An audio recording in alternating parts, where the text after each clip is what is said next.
treated to a special occasion. It is going to be a good one. Oh, wow, that's absolutely awesome.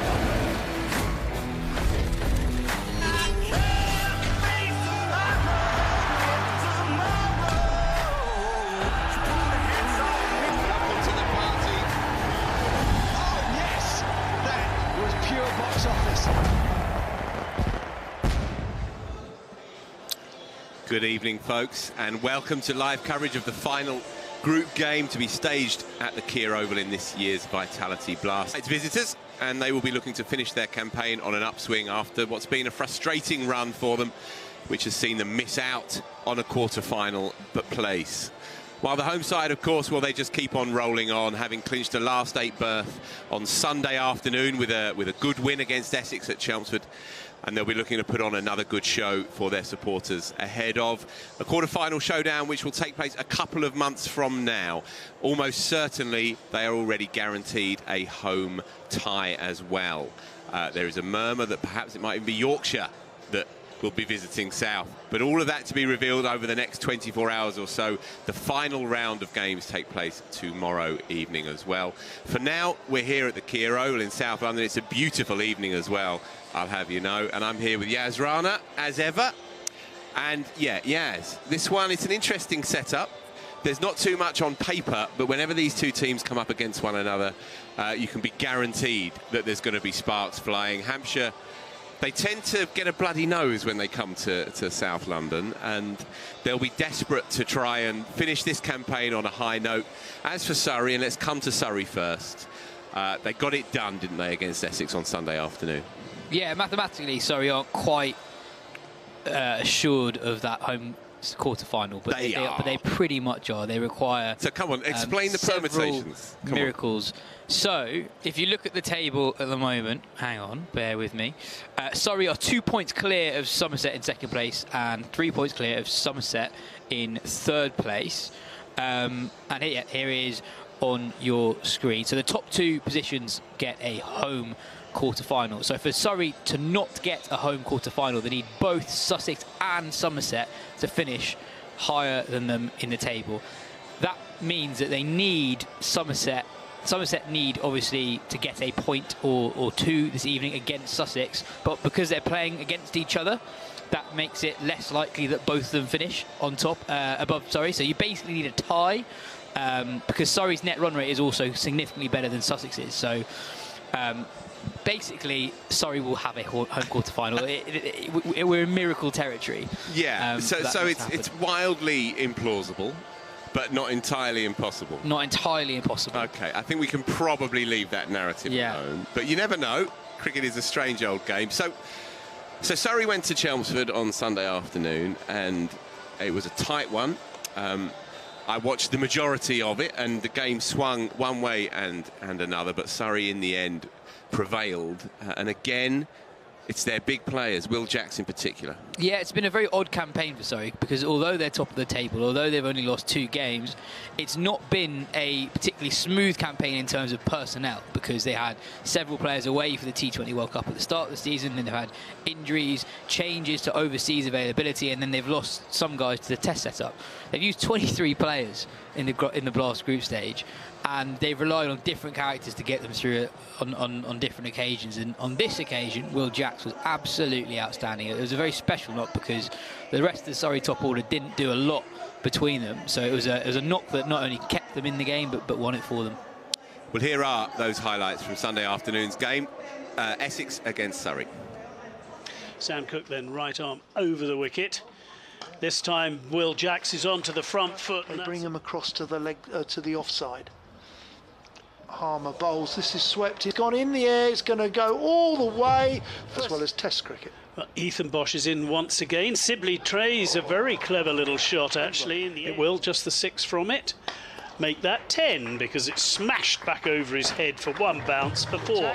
Keeper's up to the stumps. And this time it's bowled at, oh, that's a lovely shot. Not a lot wrong. Snater in. Keeper standing up, bowls. And that's an LBW shout. I'm interested. The umpire's interested. That looked to me as if it just didn't get up as much.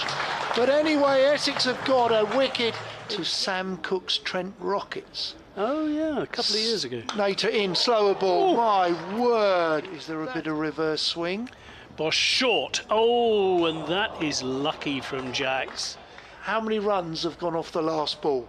This time it's Sam Cook changing ends. This is going to go and run away for 4. That's away from us. Bowling to Laurie Evans. Laurie Evans giving himself room, and he goes through the backward point to ensure they didn't return for the second. Critchley bowls. Oh, it's a beautiful turn, and that could be an indication of how things might progress here. Benkenstein, of course, added to the side. You want your best spinner. As Harmer's in. Oh, it's bowled him, I think. Maybe an edge, but I think that's turned. Yeah, it's definitely to turned. the left hands. And we'll wait to see if it was late, Jamie Smith. Look, I know he could bat with a tail, and that's probably why. I still feel a little disappointed for Ben. I do. He's the a more best Pakistan or India. As Harmer comes round the wicket. This time, there's an LBW shout. I was interested. The umpire's interested. He's been given.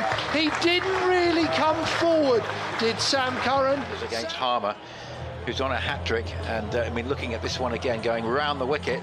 In the last couple of years. Harmer in to the right-handed Overton, who immediately sweeps. He gets down low enough. That's some challenge there. There's a cover and a short final leg, the rest on the boundary. Critchley bowls, and that's hit in the air by Overton. It could be caught at long on, he's misjudged it, and it's gone down. Now that could be a big moment, because Overton's a very powerful hitter, but a single. Sweep with his long arms. The leggy bowls again, he's going towards us. That's gone for 6, I believe it Just has. cleared long on, not much in it. Paul Might have Water. just got it, yeah. Paul Water would have caught it. Yeah. This time a full toss. That's gone down the ground. Surrey have got Cameron Still.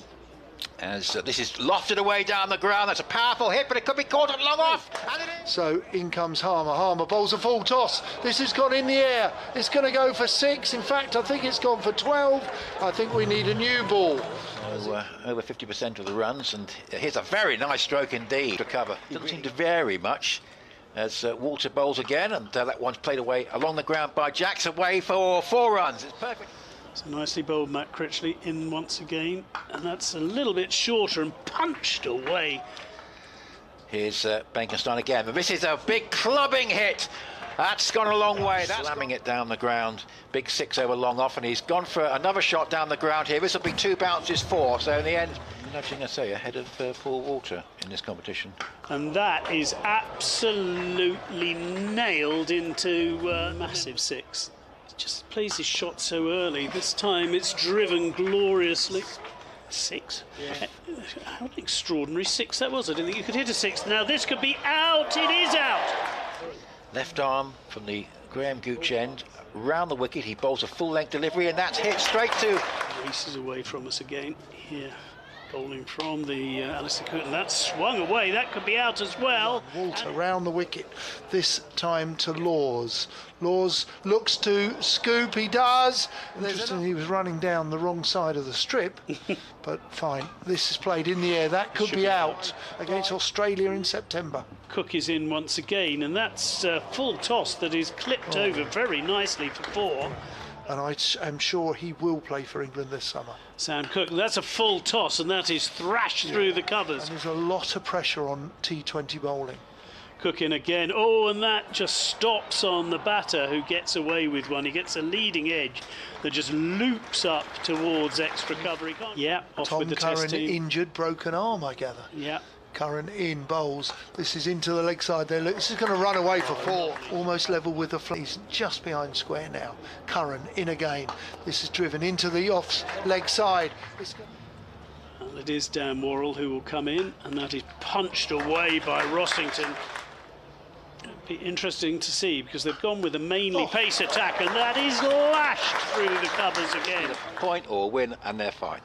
Jordan Clark in. This is caught beautifully at cover.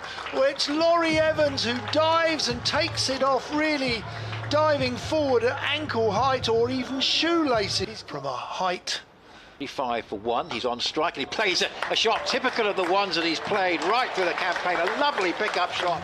Folks to play white ball. Worrell bowls, and that's steered between short third man and backward point for 4. So it's going to be the start of a new over from Jordan, and a lovely stroke by Pepper. And he doesn't try and hit the ball too hard. Jordan bowls. Oh, that's hit uppishly, but safe away for 4 more. Over. Bowling to Pepper. Pepper has murdered that for 6. Getting through the finals day. As Curran bowls. Oh, that's gone for 6. You sometimes forget Tom Laws. This is his first game this season. In now, and that is smashed. With a win in this game. In again. Oh, and this is just smashed away for 6 into the grandstand. The 10th over is being bowled. 87 for 1, and that's hit away. That could be a catch for Jordan. It's a miscue. He's underneath it, and he takes it. That's exactly what Surrey desperately needed. 101 needed. And Steele bowling. Oh, and that's bowled him! And Cameron Steele at the moment is the man for Surrey here. That looks like it's gone a fair way. And this game really is still very much alive. Allison goes. He's gone for 2. 2 overs ago. Clark in again, and that is just helped round the corner nicely by Rossington, who will bring up his 50 from 33 deliveries. Not being over-aggressive against Steele, but keeping an eye on the asking rate as Steele bowls again. And this is hit up towards long on and over long on. One would think at this stage of proceedings towards a very tight finish. Oh, it's a slow, loopy delivery that's been hit. And, just an average of 18.5. That's flicked away nicely, though. First ball for 4. Really evenly poised game here as Cameron Steele bowls the 14th over. Rossington hits it up towards deep mid-wicket. I think he's going to be safe. He is just. So those two look fairly one-sided. 119 for 4. This one isn't. Rossington hits this one out towards deep square leg. 1 bounce. From the... Oh, and this, has it cleared? Has it been caught? Slower ball. And that is slapped away superbly by Benkenstein. Determine the game. Curran's in, slower ball. This is going to go for 4. So that fine leg and third man are up. That's short. That's gone straight. That could be out to Overton. And Curran in again, bowls, gives himself a bit of room. That could be 6 over third man. Update. And that's smashed away. Well played, Luke Benkenstein, because that's one of those 8 paws figure as Jordan. Right arm over. Oh, and he bowls him. He tried to step outside. Boundary here would be useful. Well, it's smashed up. Could be. Overton's there. Overton's there. And he's caught. That's a very good catch because he had to make quite a lot of room to his right. Bowling to the Ethan Bosch, who collects a 4. Was in. Bowls. This is going to go for 4 as it's nicked. It's gone through in the offices at BBC Essex. Laws in. This has gone for no run. It's cannoned off the pads, and Laws has survived this over. And Surrey win, and they win by 13 runs. There we go then, Surrey in the end running out relatively comfortable winners at Chelmsford on Sunday afternoon by 13 runs. It was a tight one though, and at one point Essex looked like they were in the ascendancy. Cameron Steele coming hard towards the second half of the group stages. He was brilliant on Sunday afternoon. He will be one of the men to watch this evening as we go to the toss down there in the middle. It'll be an interesting one to see which way it goes. So it is time for that all-important coin toss, and I'm joined here in the middle with our captains. We've got Chris Jordan and James Vince. We've got our umpires, Nigel Long and Rob White, and our little mascot here, 9-year-old Will. You're going to be doing the honours, Will, and tossing the coin. Oh, that's what I was told, but you know what? It's okay, Chris, go on. Go on, you can do it. He's been practising. Nice and high. Lovely.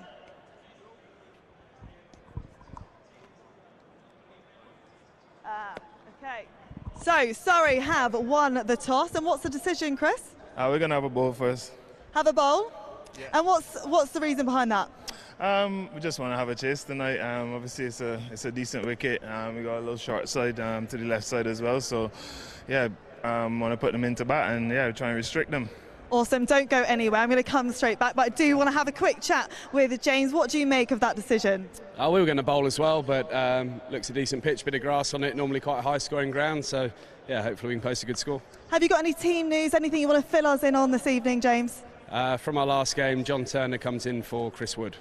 Now, the quarterfinals, they're out of reach for your team, but what are you hoping to achieve aside from a win here at the Kia Oval? Well, as you say, our competition's come to an end in terms of qualification, but we play tonight and tomorrow, so we want to finish on a positive note and try and pick up a couple of wins if we can. Best of luck today, James. Back to you, Chris. Any news that you have to share with us in regards to the team? One change from the last game. Matt Dunn comes in for Dan Worrell.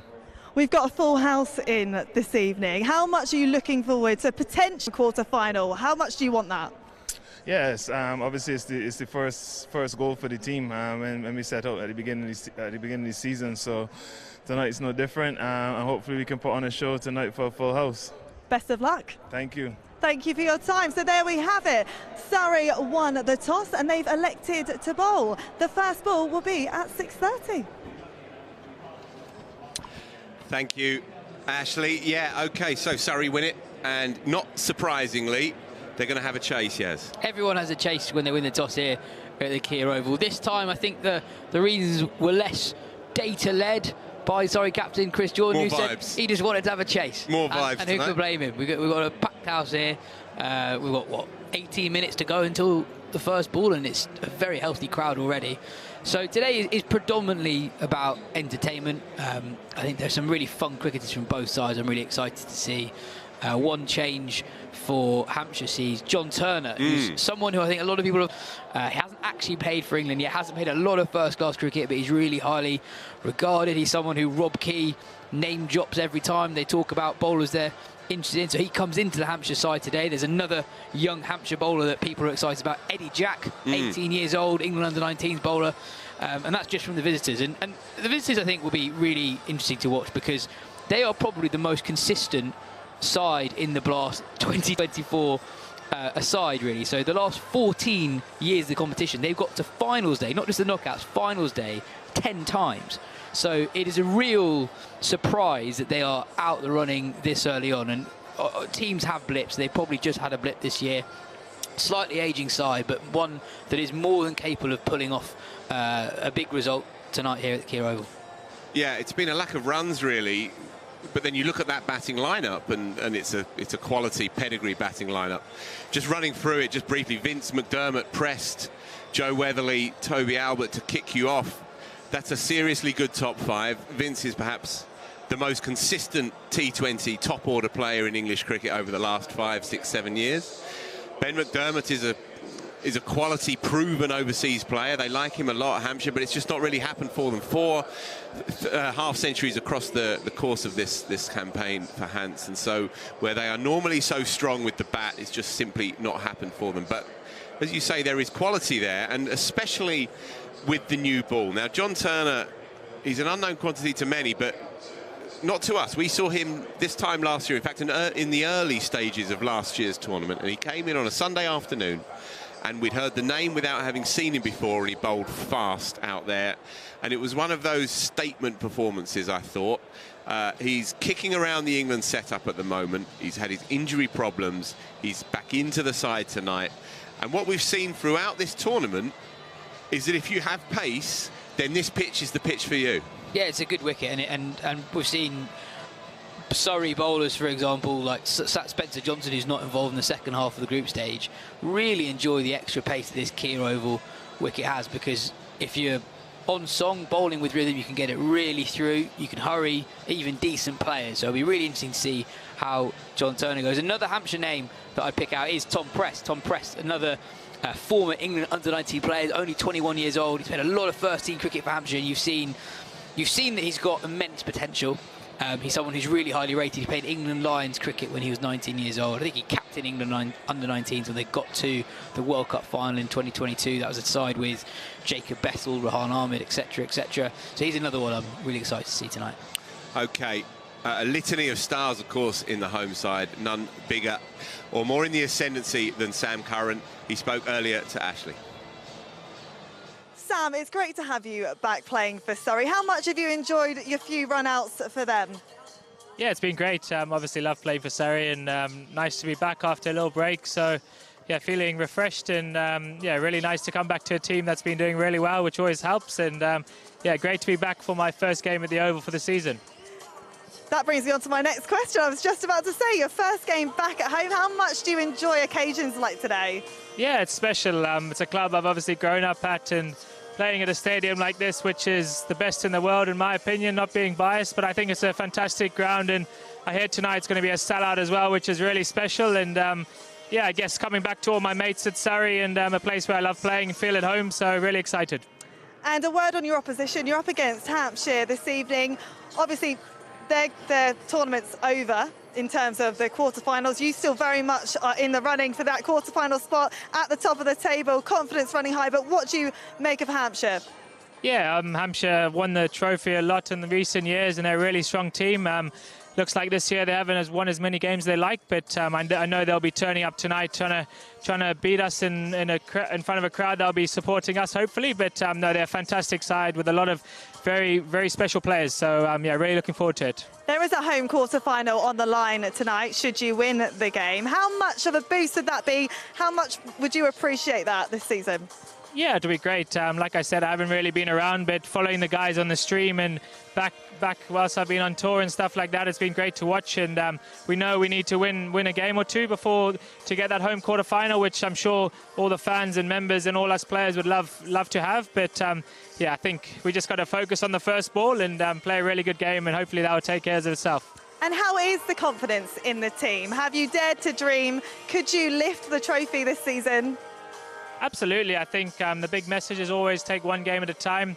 We got to finals day last year and lost in the semi-final, but the main target, I'm sure, is to get to finals day, but obviously you've got to win the quarter-final first. So T20 cricket's a very fickle game, and I guess you just got to turn up on that day and hope it's your day and execute your plans. But I've got full faith that this club can go all the way this year, and hopefully it's the year. Thank you. Good luck today. Cheers. Thank you. As Sam Curran says, hopefully it is Surrey's year. It's a hoodoo in truth in T20 cricket. Of course, they won the inaugural competition back in 2003, but it's been a long haul since then. Yeah, as they've been perhaps the most consistent side. Well, I mean, it's borne out, of course, by the league standings. But whenever they've been challenged, they've come back hard. The following week, they've not until now. They've used 23 players, as you alluded to earlier. But when you can have somebody of his quality back into your side for his first home game of the year, that speaks volumes for the depth and the quality in this cricket club. Yeah, 100%. It's remarkable that they're top of the table, practically assured of a home quarter-final, and Sam Curran, one of the most in-demand white ball players in the world, not involved in the test setup at the moment. He's playing his first home game of the season in we're in late July. So yeah. Surrey have done remarkably well. I think they've done particularly well in the last 4 games since the break, because they're a very different looking side to what they were before. You know, Spencer Johnson and Sean Abbott were outstanding for them as overseas players. Dan Lawrence isn't involved at the moment. Jason Roy's gone. Ollie Pope wasn't really good. Jamie Smith. The other day, we pretty much realised unavailable. They've still challenged the best teams. They pushed Somerset all the way at Taunton over the weekend, and they beat a very strong Essex side at Chelmsford as well. So the strength in depth has been probably the most striking aspect of their campaign so far. Well, even with a side that's had to ring the changes, they still boast half a dozen international cricketers in their 11, and none bigger or more of the moment, of course, than Will Jacks, who'll be kicking off with Dom Sibley. Laurie Evans, magical player at number 3. Yeah, Evans has been brilliant. Took a while to get into this season, but he's looked really good since. Rory Burns, not played a lot of T20 cricket over the last few years, but he's done well. Got a good 50 at Taunton the other day. Jamie Overton, particularly pleased to see him in the setup. He's had some well-documented problems, challenges off the pitch. He's a very, very popular figure around here at the Kia Oval, and this will be his first, as you say, his first senior appearance outside of the one.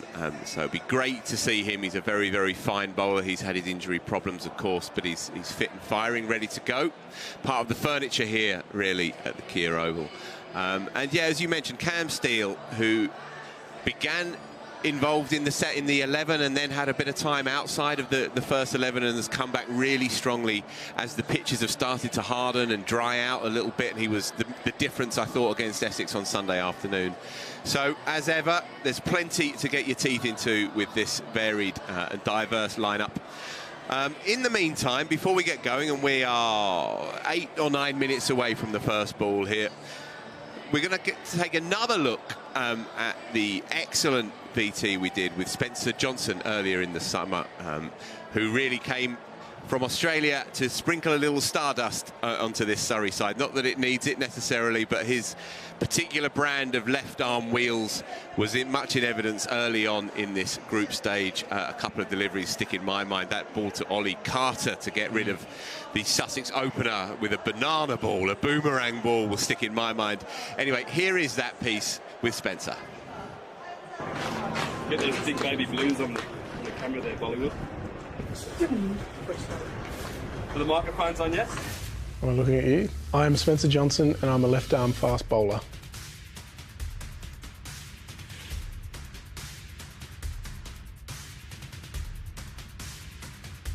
When I walked out here for the first time in the 100, I'm looking at the stand and thinking, gee whiz, this is unbelievable. 2 years ago, I didn't even have a contract. Yeah, I mean, it was pretty innocuous, to be honest. At 21, I made my debut in South Australia and was just chasing after a ball and felt my ankle click and crack. And at the time, you're a bit naive. I just thought, I didn't really think much of it, neither did the physios and the medical staff back home. But probably, 3.5 years later, I hadn't bowled another ball. I've gone from not playing for 3 years to losing both my contracts in Australia, working and then getting an opportunity again, and then now I'm playing at the Oval, which is an unbelievable stadium, one of the best stadiums in the world. Go into the game wanting to contribute and wanting to win and be a part of a team. That's why I'm here. That's why we play. You play to be in the dressing room, in the team environment. First to 11. Am I on the side now? Spence, Jim, any idea what's going on? No. I've actually changed sides, so I went for a blow-up. He's fitted in perfectly. He's a lovely, lovely guy, very chilled out, works extremely hard and loves the game.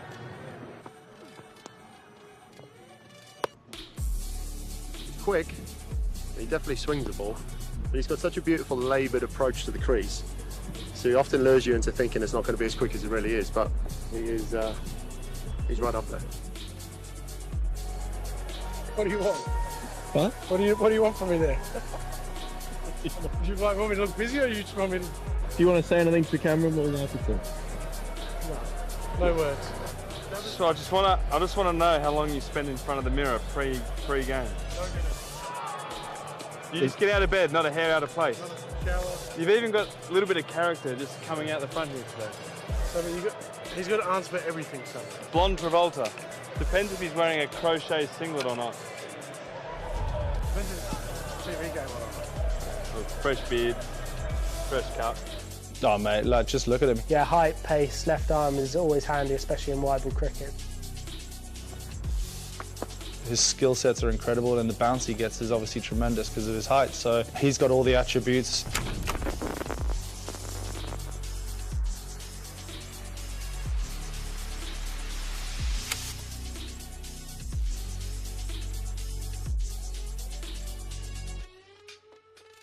The ankle's always going to be there. There's a couple of big scars there that I see, and I think most mornings it reminds me that it's there. It's something that I've had to play with and live with for the last 7 years, and it's always reminded me that it is still there. And I think that's, for me, it's a good reminder to not take things for granted.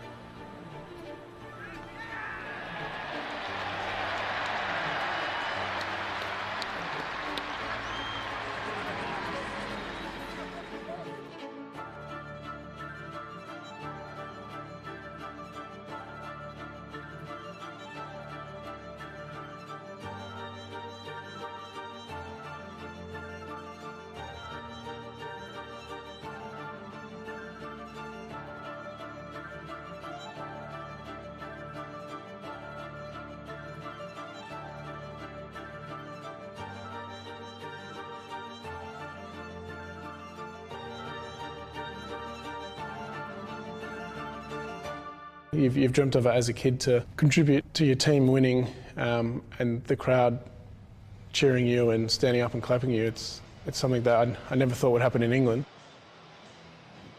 Well, it certainly does happen in England. He's a firm favourite round here, is Spencer Johnson, and with good reason. He's been one of the stars of the show. And there's 11 more to come here. So, as Surrey enter the field of play, having won the toss and chosen to field first, as Chrissy Jordan puts it, we'll have a chase, folks. We'll have it tonight. And he acknowledged the shortish boundary as well, out to the leg side as a right-hander batting from the Mickey Stewart Members Pavilion end, and no doubt Surrey will fancy that later on in the piece. Will Jacks in particular in fine form, of course. It will be a very watchable opening pair for Hans. James Vince is a stylist with substance, and Ben McDermott, although he hasn't had the best of campaigns in truth, is nonetheless a very, very fine. Proved it around the world over the years. Just not quite happened for him. A highest score of 46 this time round, and that has in truth been the story for Hampshire. They will no doubt, though, look to be enjoying this particular track. This track has played beautifully all year. It's another masterpiece from Big Lee Fortis, and there is pace and a bit of seam, you would imagine, because that's been the story of the day throughout this tournament up until now. Yeah, I mean, it's a similar story for James Vince this season, and looking at the set of numbers for the Hampshire batters, it's not just the averages that stand out, it's the strike rate. And I think that in a competition like the Blast, the fixture list is so relentless. It's 14 games spread over, you know, a couple of month period, but you've got 2 blocks of championship games in the middle, and also the vast majority of fixtures basically just happen around the weekend: Thursday, Friday, Saturday, Sunday. So I think if you're in a bit of a funk, it's quite hard to get out of it, and you get out of the rhythm that you want to have in T20 batting in particular. And you know, you look at James Vince striking at 123, Ben McDermott 120. Those are not really the numbers you'd expect to see for players of their calibre. Also a big blow for Hampshire earlier in the year. Ali Orr in the reverse fixture breaking his arm, so he the huge exciting young opener who they signed in the off-season from Sussex, he's only played 1 game. You'd have expected him to play a big role, but anyway, here is Sam Curran opening up to Ben McDermott. Movement straight away, running across the right-hander, holding its line. And a feature of this second half of the season, Phil, Rory Burns with the gloves. Yeah, it's good to see. Looks like he's enjoying himself in this latest incarnation. Yeah, we've seen a few Surrey guys fulfil roles they haven't really done in recent years. Dom Sibley's been a mainstay in the side for the majority of the season. He's actually, before this, he hadn't played a T20 game for 4 years.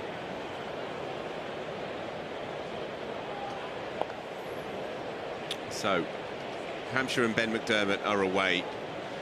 It's a pretty conventional field, a very wide-ish deep third, more of a backward point, I would say, on the boundary.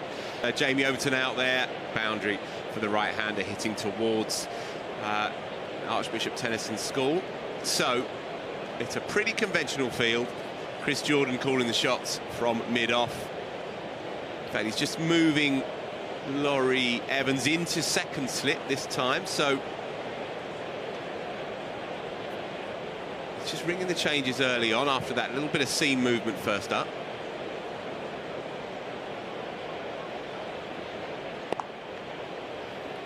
Yeah, I think that's the sort of length that we can come to expect from Sam Curran early on. I know he's got 2 slips in play, but you can still keep those guys interested bowling just slightly back of a length, getting the ball to angle across the right-handers, just looking at where the 2 deep fielders are. As you say, right, that's not a deep third, that's a deep backward point pretty much, and it will also be very interesting to see where that man on the leg side station, because of how short that leg side boundary is. I wonder if CJ sent Will Jacks into second slip because James Vince is the man on strike. And while Vince has seen it all before, he does carry around with him a certain reputation. He's a joyous player to watch when in full flow, but he does give the cordon, the office, a chance from time to time. So perhaps Jordan just playing on the personality, on the reputation a wee bit. Sam Curran, the kind of man who will exploit it. Hoiked somewhat into the onside, but that man is relatively fine. And so, first boundary to James Vince. I say a hoik, that sounds rather damning with faint praise. He's incapable of doing anything in an ugly fashion, but does hoik. I would say that fulfills the description. That wasn't struck with the elegance that we come to expect from James Vince. It was a really good shot. I think, you know... Moving his man straight to deliveries, and Ben McDermott to pick things up for the second over. The question is, who is going to bowl it? I wonder if it might be Matt Dunn. Yeah, it looks like it. Matt Dunn. Yep, it is Matt Dunn. Who, yeah, we mentioned it earlier, playing his first non-one-day cup game for Surrey since 2021. Really good to see him back in the Surrey side. Surrey, one of the most difficult sides in the country to get into. Very accomplished bowler. We've seen it over a number of years now for Surrey. He starts to McDermott with one slip in place, Dom Sibley, otherwise a relatively conventional field. And he'll have to bowl that one again. Just blowing the cobwebs away. Matt Dunn in his first senior appearance in Surrey colours this year. He's been in good form though in twos cricket. He's been picking up wickets all over the place.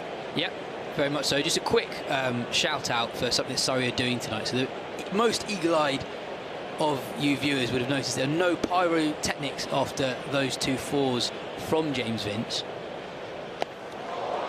Clubbed and all the way. It was there to hit.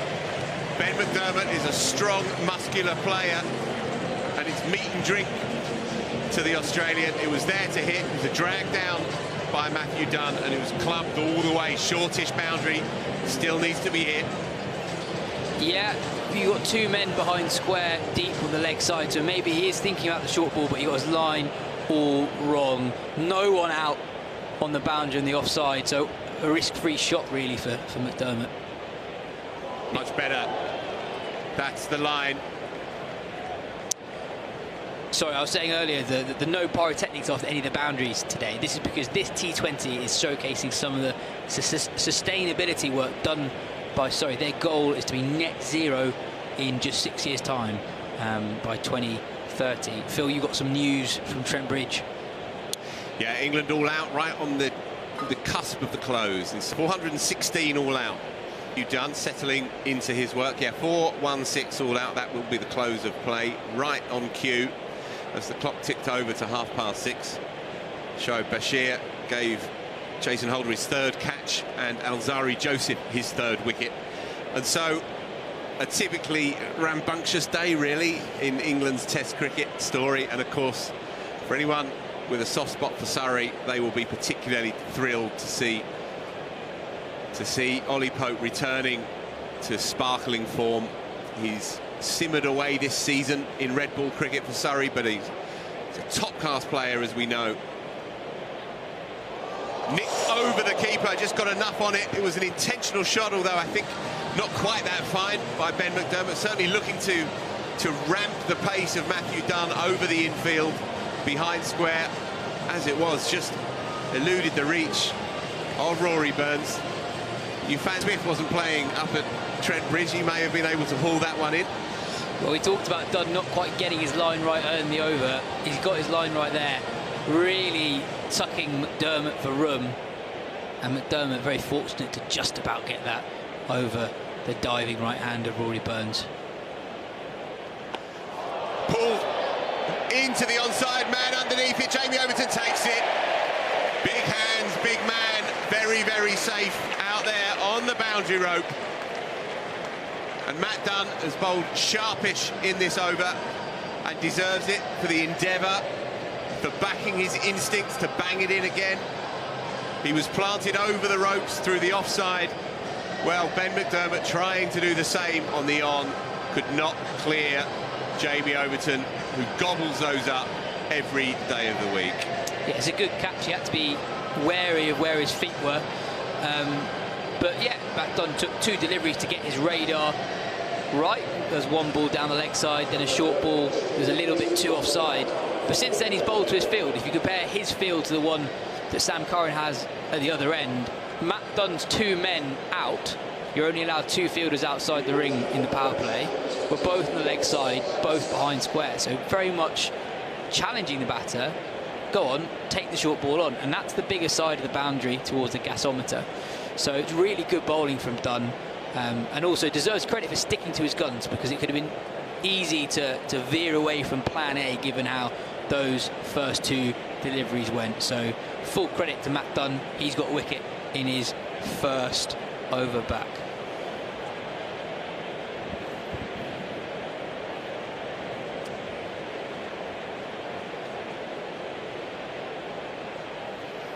Another fresh air shot, so he's finished very, very well there as Matthew Dunn. I feel the heart would have been ticking after a wide and a flat batted 6 over cover first up, but 20 for 1, 2 overs in.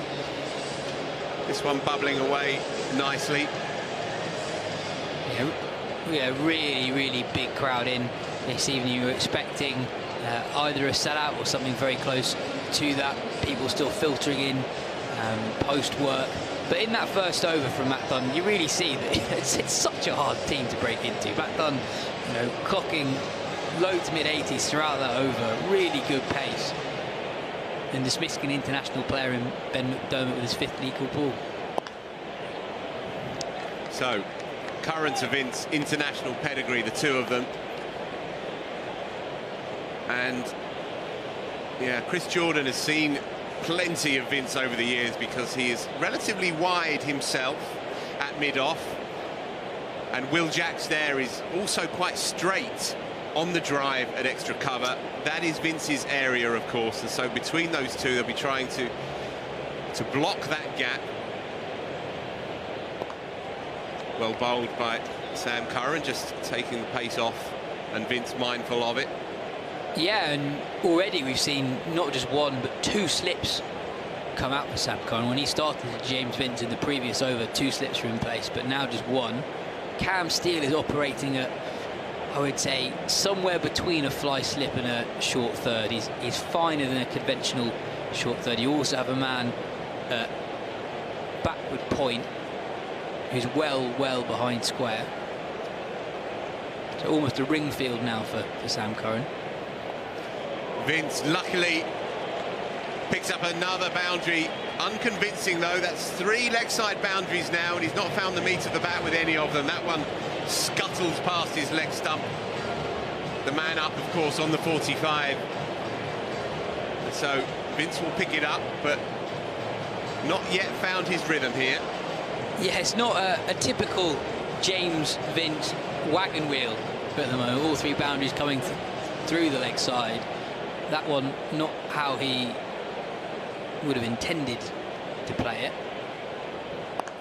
That's more like it. Downed in the crowd, but James Vince is away here. Hasn't tried to overhit it. The base is, the foundation of the shot is good, and the timing immaculate. Yeah, pace off from Sam Curran, and James Vince spotted it straight away, and he, as you say, Phil, was in the perfect position to make the most of that delivery. Shorter boundary, but that's gone 10-15 rows back. It's an almighty hit from James Vince, who's just getting into his stride, 8 balls into his innings.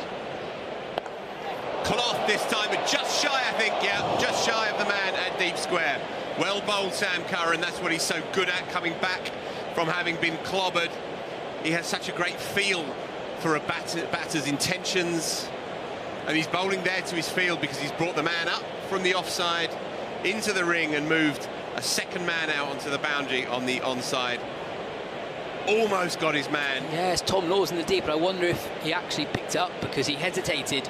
He initially ran towards the ball and then just stopped on himself, and I wonder if he sprinted all the way in and had a clean sight of it, whether or not he might have been in there with a chance. Tom Prest then. He's away, and he'll be relieved by this because he didn't even survive one delivery in the championship game. If you remember, Dan Worrell nicked him off in the midst of a brilliant spell on the first morning against against Hans, and they simply could not compete in the championship game. And Tom Prest played a rather injudicious shot. He managed to get 25, I think it was, in the second innings. But a player of his quality on a track as inviting for a stroke maker as you find here at the Kia Oval, he will want to get going here. He's on strike for the 4th over. That's beautifully played. Partly fielded by Chris Jordan, but not well enough to prevent the second. Well timed though, good signs early on. Going back to that previous Sam Curran over, he's bowling extremely straight, especially to James Vince. It's quite interesting because that is bowling to a man that you know well, because he's basically bowling balls towards the short boundary. He knows how good Vince is through the offside. He's trying to deprive him of scoring through that area. Leg side-ish and nothing on it, and so Matt Dunn will bowl that again. And what he's ended up doing is feeding Vince deliveries that are towards the short side of the ground, and that's what being a player as good as Vince can do. He's 19 off 9, he's got off to a flyer, playing shots that aren't really his shots normally, and he's got the bowler to bowl in an area that you probably wouldn't ordinarily do at this stage of an innings, given the ground dimensions. Beautifully played, he's got enough of it. That will run away. Just hauled in by Chris Jordan, but he's cleared him relatively comfortably, and it's a tricky shot to play on the rise. It wasn't there in the slot necessarily, that was maybe back of a length. But Prest has stayed in the shot sufficiently well to clear Chris Jordan. Doesn't run away, rather plugged in the end, but picks up a couple. It's a good start this from Hampshire, 37 for 1 after 3.2 overs, but again signs there that Matt Dunn's got pace that can hurry players, clocking at 84 miles per hour. Prest slightly late on that one. Makes room, slaps it through point for 4. Yeah, interesting cricket from Prest. Gave himself room. Dunn kept it, hopefully for him, outside of Prest's arc, but Prest didn't let that one go and threw his hands at it, got it through the infield. No one outside on the offside boundary. Another very decent over this for Hampshire. Nothing doing there. So a couple of deliveries left of Matt Dunn's second over. He's already gone for 11. So a crucial couple of deliveries here. Needs to maintain his figures. 20 runs conceded from his 10 legitimate deliveries up until now. As you say, a tidy start for Hans, but much depends on these two, you feel.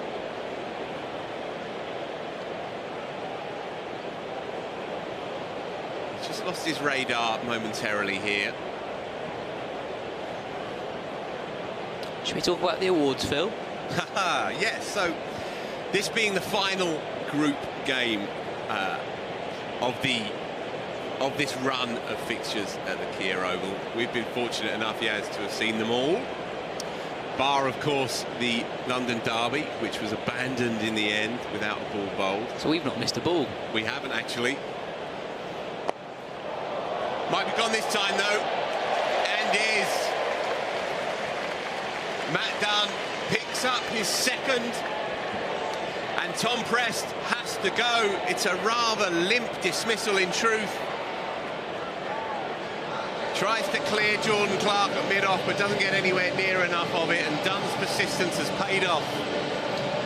Yeah, he's got his line wrong on a couple of occasions. When he's bowled straight and bowled that hard length, just sort of hip high, hit to belly button high, the Hampshire batters have found really difficult to get away. I'll mention the pace again because our speed guns in camp are slightly different to the ones used in international cricket. So if you've seen Gus Atkinson play at Lords, for example, it shows his average speed's around 88 miles per hour.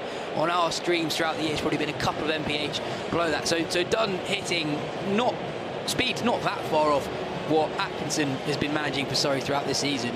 And you're seeing there that it's enough to cause batsmen trouble when you get that length right. Yep, that it is. But again, Tom Prest flattering to deceive. He's a better player than that. Joe Weatherly is the new man, another fine stroke maker. And they need runs here. They need to support James Vince. They have a lot of hitters in the middle order, but not too many out-and-out batters. And so much relies on these two, with Toby Albert as well in at 5, and then it's the all-rounders. Got to get back. That would have been tight, you know, yes? Yeah, Weatherly was very casual. He flicked it off his hip to short, fine leg. Advanced down the ground and didn't seem to be in any sort of hurry to get back into his crease. But had that been a direct hit from, I think that's Laurie Evans, who was short, fine leg, I think he'd have been in a fair bit of trouble. Yeah, got to wake up there. So 42 for 2, 4 overs in. Jordan Clark with the first change. He's coming on from the JFN stand end to replace Sam Curran. But yeah, so with this being the final game, we want to hear your best moments, your champagne moments, if you like, from the group stages. Home games only. I've got a few to get things going. surreybroadcast@gmail.com. Anything you got, folks? That'll be 4. Again, not exactly where James Vince was aiming for, but he will take it. And he was relatively in control of that steer behind square, perhaps slightly finer than he was hoping for, but nonetheless picks up another boundary 4. Yeah, I think we'll see Jordan Clark try to do something similar to what Sam Curran was trying to do. The two fielders outside the ring are both on the leg side. Everyone on the offside is on the ring. Expect Clark to try and tuck Vince for room. Bowled in! Japper. Jordan Clark, that is a beauty. It's hit the seam and jagged back. James Vince is just trying to get something behind it, but it's too good for him, and it clips the top of his leg stump. That has come back hard on the angle. Yes. Well, we're talking about moments of the season here at the Kia Oval. This is one hell of a delivery from Jordan Clark. Seriously jagging in off the seam. James Vince was in a pretty good position to defend it initially, but Clark not just finding his areas, finding considerable movement off the pitch. That's a big wicket. Hampshire started briskly. They're going at more than 10 runs and over, but they have lost 3 wickets in the first 5 overs, and they've been a side that has struggled for runs so far this season. And Clark's been absolutely brilliant, because in the first half of the season, Tom Curran and Sean Abbott were the star men for Surrey throughout the middle overs, and both of those guys currently unavailable. Sean Abbott's stint's come to an end. Tom Curran's out with an injury. And Clark's bowled really difficult overs. You know, no one likes to bowl the last couple of overs in a power play where batters are set and you still have the fielding restrictions. And he's kept things simple. He's really targeted the bails, basically. Yeah, that's a stunner. James Vince was mindful of what a delivery it was, because he just tried to play it like a Wednesday morning red ball cricket match. Tried to get anything behind it. It's just too good for him. Jordan Clark affects cricket games every single week. Never gets injured, never lets you down. Versatile, can do any number of roles in this cricket team, and he does them all superbly well. What a cricketer he is. And Surrey on the attack now. Slip in place for the new man, Albert. Got to try something, and that's worked beautifully. That's smashed into the hoardings there, a good 10 yards over the boundary, pretty much behind his left shoulder. That's audacious. Yep.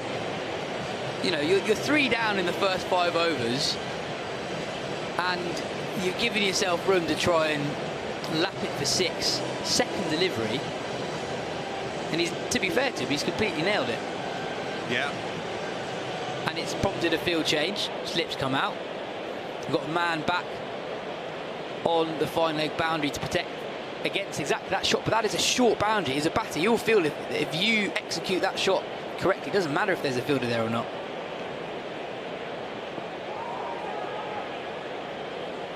Picks up a single now, so decent start for Albert.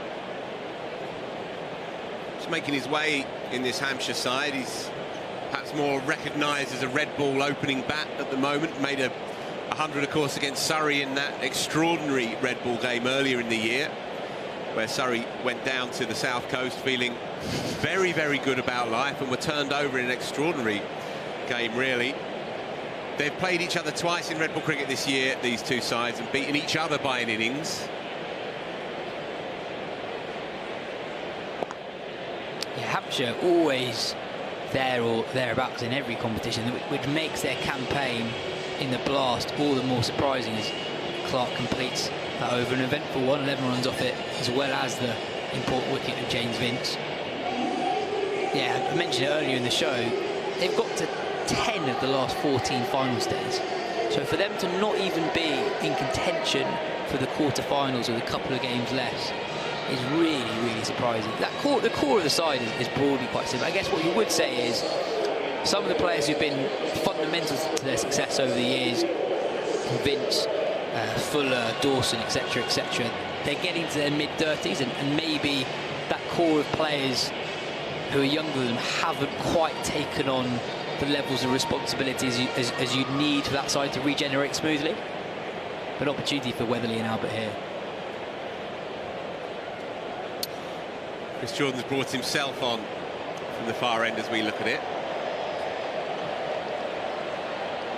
Yeah, they just keep on coming at you. Oh, it's the Oval Fox. At long off, let's get a carry. Oh, he's already legged it over the boundary hoardings. He wasn't planning on 27,000 this evening. Oh, he's back, he's back. Here he goes again. Jordan just directing his field. Best of luck to the green team stewards catching the fantastic Mr. Fox. No chance. Serious gallop.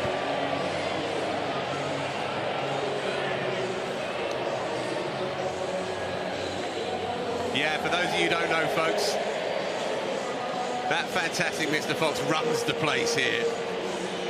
Great to see. Only comes out for the big games. Got us up on our feet. Here's Chris Jordan. Slower ball, flicked tidily into the onside by Toby Albert. He'll pick up at least a couple. Yeah. Settle for two. It's the second time that Albert, in his brief stay at the crease, already has moved his feet, got across his stumps before the delivery has been bowled. On this occasion, Jordan taking the pace off, and Albert adjusting well, not playing the scoop this time, just nudging it into that vacant gap. Square on the leg side, picks up two. Encouraging start, 9 off 5.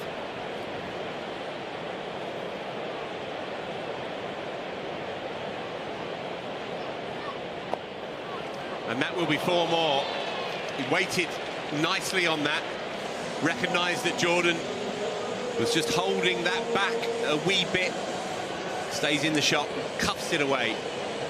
Yeah, it's been quite an odd start to this game because both sides I think will be reasonably happy with the way it's gone. Hampshire scoring at more than 10 runs and over. They've been able to find the rope pretty well, yet they've lost 3 early wickets. 3 deliveries of the power play. Make that 2. I like this from Albert. Nothing to lose in this game. Hampshire already out in the competition, and he started really proactively. So yeah, with a couple of deliveries left of the power play, we want to hear from you your champagne moments from the summer. Home games here at the Kia Oval. It might be Ollie Pope's magnificent 99 not out. It might be Spencer Johnson swinging it around corners early on. It might be that Jordan Clark delivery in the overback. Club down the ground, he's going to have to hurry. Slight fumble at mid-on, so makes it comfortably enough. You mentioned Sean Abbott's run out against Tom Kohler-Catmore in the Surrey-Somerset game. Extraordinary work from mid-on, from mid-wicket rather. It was a game that was in the balance up until that point. Surrey only really got to a decent total because of the heroics of Jamie Smith, and Sean Abbott charging in from the deep, pretty much just 1.5 stumps to aim at, direct hit. You give him 5% chance of executing that. And it's a game-changing moment. Joe Weatherly on strike. Can't pick one up there, and so he stays on naught. Power play done, 60 for 3. Surrey will be slightly the happier of the two sides, with Hampshire having lost 3 wickets. We all know what that means. The boffins and the statos tell us. Apparently losing wickets isn't a good thing. That's what the stats tell us, Phil. Yes, there you go. Right, yeah, the Power Players leaderboard in association with Xbox. So Sean Abbott's 3 for 8 remains still the best bowling performance, and Ollie Pope's aforementioned 99 not out after 6 home T20 fixtures. So currently the prize is going to the person who got those scores the nearest, but of course that can still all change around this evening. People put their bids in before the start of the tournament, so there's still some interested people out there. We shall see how it plays out. Cameron Steele, new man in. On form, been one of the stars across the formats for Surrey this year. He's been irresistible at times, and he was superb, I thought, against Essex. Changed the game completely on Sunday afternoon. Google to get us going. Yeah, there was an interview. He did many interviews in the early weeks of the season because he was the leading wicket taker in the country in the county championship with his leg breaks, and he rates himself as one of the best googly bowlers in England, and there it is, first up, took at least 1 wicket against Essex with a wrong one. Pick up a couple now, will Joe Weatherly, so at least he's away, but a good start here for Cameron Steele, straight away, landing it perfectly, exactly where he's looking to, and just skidding on with the arm, that second delivery. Hard bowler to sweep and to get under as well, because the ball's quite flat trajectory in white ball cricket. That one is tossed up and punched through the offside, but Laurie Evans is there to prevent the boundary for, and so another couple to Joe Weatherly.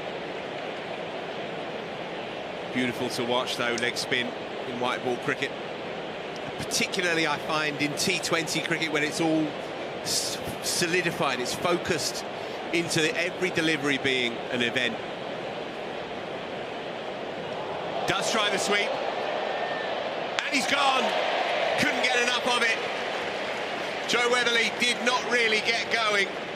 We were saying he's not an easy bowler to sweep. Well, Weatherly tried it nonetheless and becomes the second Hampshire man to pick a Surrey fieldsman out right on the boundary rope. Just not got enough of it. It's only a 55, 60 metre boundary, Yaz, but again, just not managed to time it, and they lose another. Just when you feel like the momentum is with them, there's a bit of rhythm and impetus, then they lose another. You could see what Weatherly was trying to do. That was a straight delivery from Cam Steele, and as Phil mentioned, that is a short hit. But as Phil also said, Cam Steele's a difficult man to sweep. That ball getting slightly big on Weatherly, a little bit more bounce than he anticipated. So coming off closer to the top edge rather than the middle of the bat. And in the end, it's a good catch from Tom Laws, and like that Jamie Overton catch that we saw earlier on, doing really well to manage his feet, because that was very close to the boundary rope. And Cam Steele, following up an excellent performance at Chelmsford over the weekend, is into the wickets straight away, and it brings Benny Howell to the crease at number 6. Yeah, very fine, fascinating cricketer, of course, Benny Howell.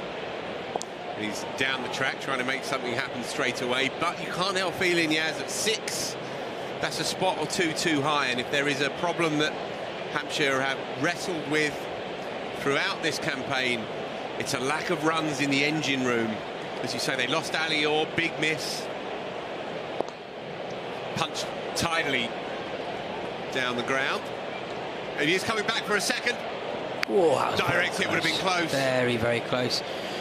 Very, very close. Good bit of work in the deep from Sam Curran. Yeah, you mentioned Benny Howell with the bat.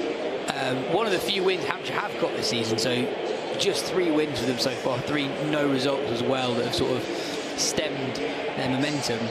One of their wins was a last ball victory against Gloucestershire a couple of games ago, and in that game Howell whacked 62 off 27. At the end, you'd say that this isn't really his role. Yeah. He's a very, very good hitter, very good lower order player, but you'd say coming in the over after the power play isn't really his game. Spin from both ends. Will Jacks, new man, into the attack, 67 for 4.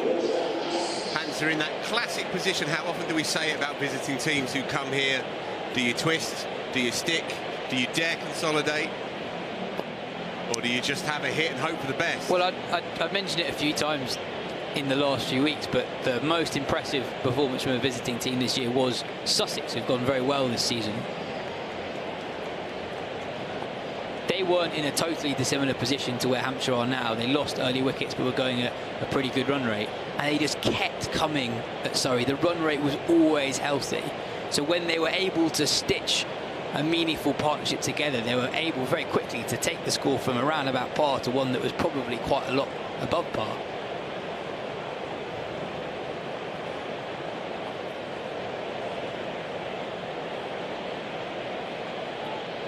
Have to settle for a single there. So it brings Benny Howell back onto strike. As you say, Yaz, fabulous finisher. But is he the man you need when you need to play, if you like, cold-hearted cricket in the middle overs? Well, we shall see. But 70 for 4 in the story of their season, really, in this format. Steady start this from Jacks, just 3 runs off his first 4 deliveries. Clubbed into the onside and into space. They should pick up a couple here. So crowd building up all the time. Nigh on a sellout. It's quite a scene here at South London.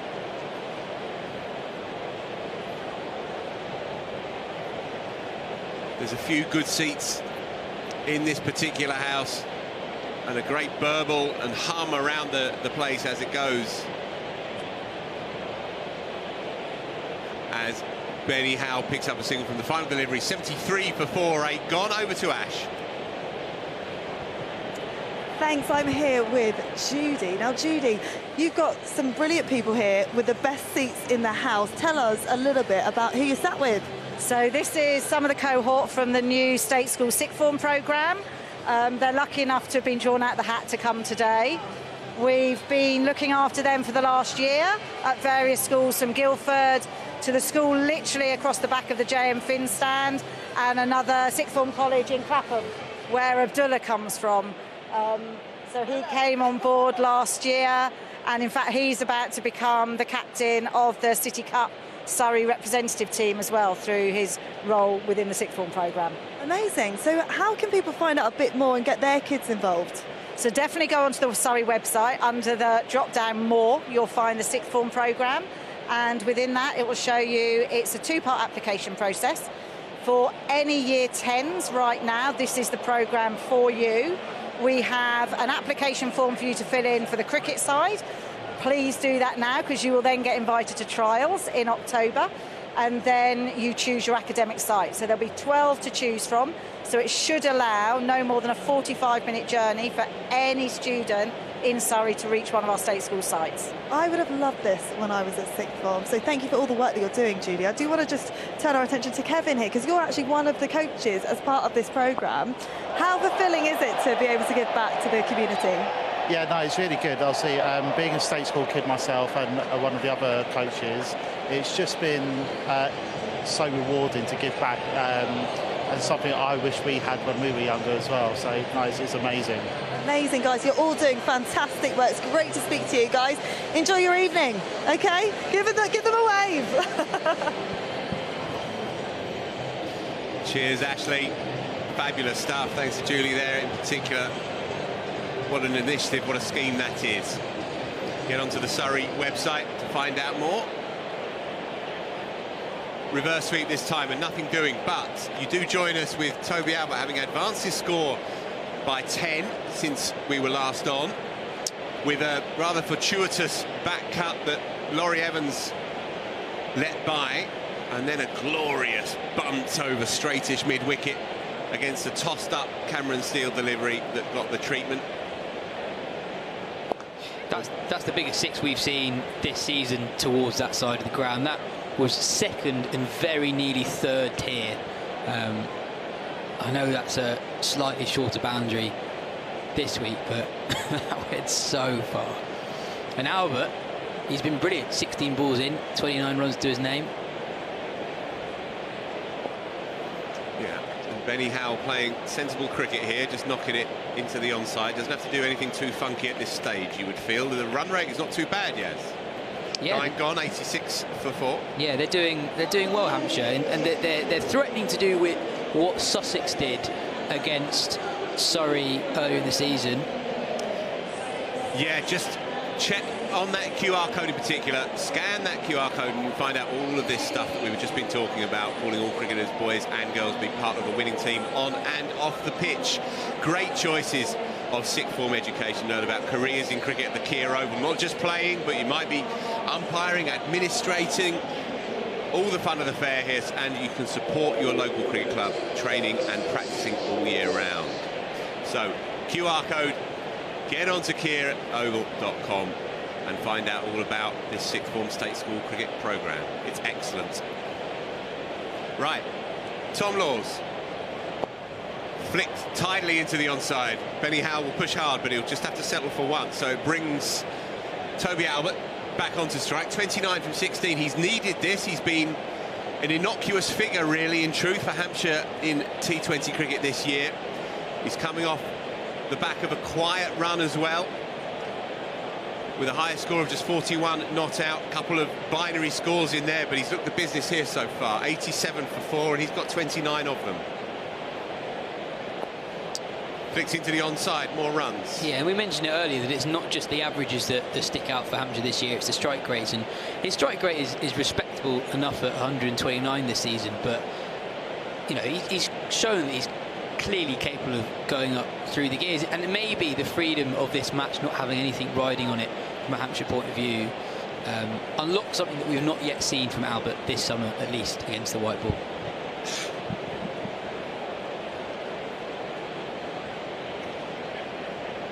Short one.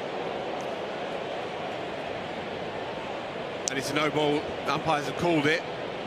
You sense they probably would. It was very short by Tom Laws. Yeah, Laws not quite getting it right. Interesting field. He's got no one in the ring on the leg side. 4 men out on the fence. It's a big hit towards that side of the ground as well. Just 1 man outside the ring on the offside. He's picked that up beautifully. That's gone all the way. Crowd catch. No, just shy of the man in the second row.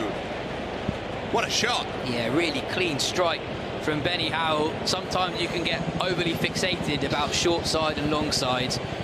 That was in Howell's arc towards his hip, and he just sort of helped it round the corner, and that flew past Matt Dunn at deep fine leg. It's another 6 for Hampshire. They continue to go around 10 runs and over. Maybe that chap's already taken a crowd catch, because he couldn't have been less bothered about it. Goes again this time, doesn't get as much of it. Man underneath it, takes it. Very good catch. Matt Dunn again holds his position. It's the story of Hampshire's innings here. They're going well run rate wise, but they're losing wicket after wicket. 5 down now and 3 now to boundary catches. Well, I was just saying that maybe players get overly fixated about which side's the long side, which side's the short side, and sometimes you should just play regardless. And well, on this occasion, Benny Howell done by the longer side of the ground, and Matt Dunn taking an excellent catch at deep fine leg. Another catch where the Surrey fielder has had to really be careful about where their feet are stationed, because that was very, very close to being a second 6 in a row. Tom Laws strikes in his first over. It's a big wicket, because we've seen already this competition that Howell, once he gets going, can be a difficult man to stop. So, 5 down. James Fuller's the new man. Hits a long ball. He's in perhaps a little earlier than he might have liked, just on the cusp of the halfway point here. 9.4 overs into this one. You want to see him from Hampshire's perspective. You want to see him in the last 5, not for the last 10 necessarily, but if he gets going, there is no ground big enough to contain him. The key man really is at the other end. Toby Albert's been a revelation, 30 from 17. And he will be on strike for the final delivery of the first half of this innings.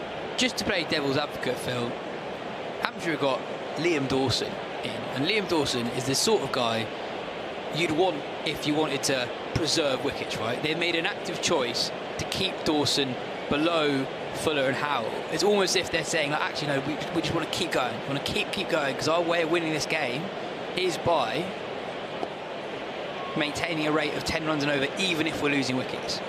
And you're almost sending out a signal by sending out Howell, by sending out James Fuller, and keeping Dawson to manage the latter stages of the innings, however they may look from a Hampshire perspective.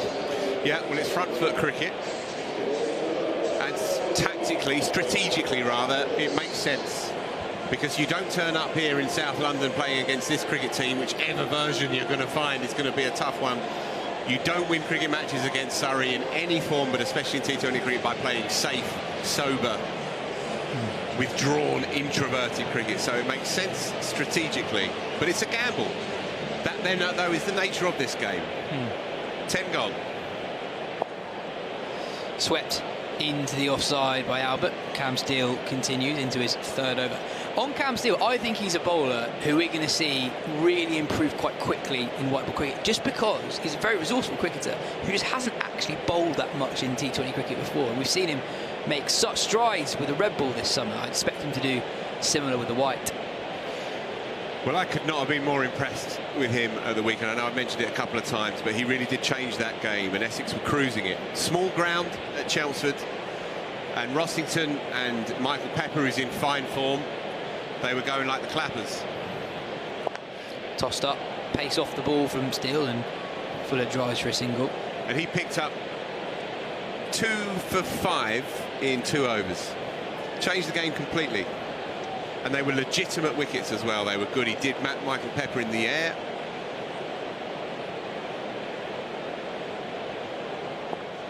Yeah, I think he has a chance. I really do. He bowls a really good pace. It's a pace that's very difficult to hit, but he's also adaptable. He fires it in bail height, but equally he's got that ball that he just tosses up and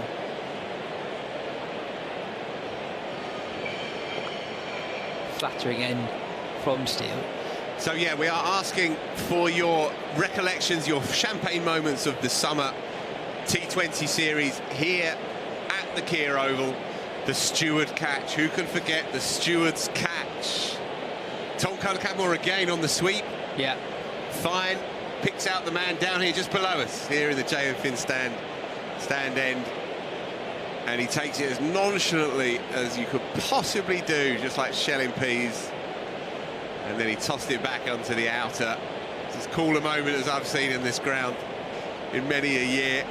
So whatever you've got, we have got a cracker from Graham K. Taylor. We'll read him out in just a moment.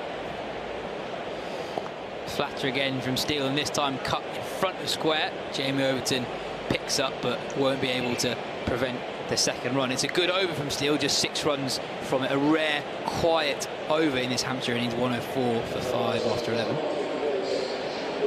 Graham K. Taylor then. Evening, gents. My champagne moment of the season so far, it concerns a player from a rival team. Actually, before the Kent Spitfire T20 Blast game, my son and other Super Ones players were invited to wave flags in the Guard of Honour. In addition to getting a fist pump from Chris Jordan, my son struck a conversation up with Sam Billings. Told me he was a fan, and when he plays for Oval Invincibles and Brisbane Heat in particular, Sam was an absolute gent. Oh, outside edge and just past a diving Rory Burns behind the stumps. It's 4 more. Fuller's first boundary, but not a convincing one. Oh, Burnsy fancied that, didn't he? He saw the clipped up highlights waiting for him tonight. Anything you can do, folksy, I can do better. It was so close as well. It was a great effort.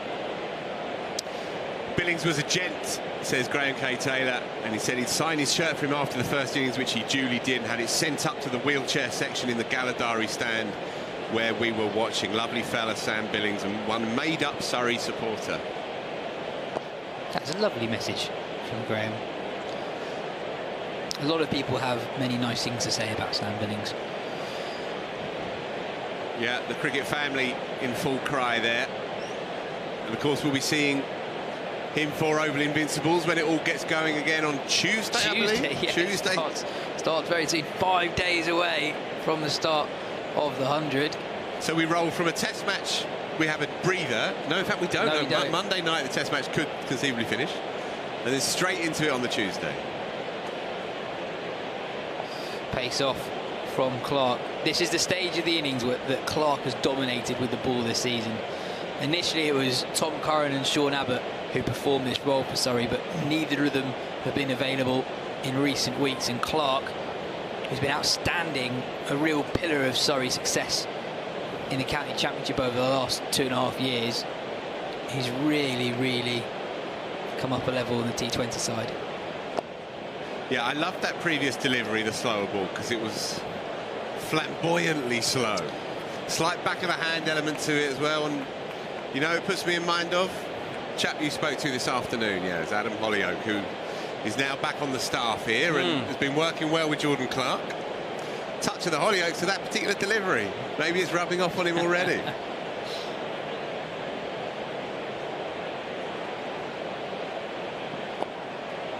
Yeah, Clark's development in recent years has been interesting. Been on the county circuit for a while. Surrey signed him from Lancashire a few years ago. He's become one of the most dependable red ball bowlers in the country.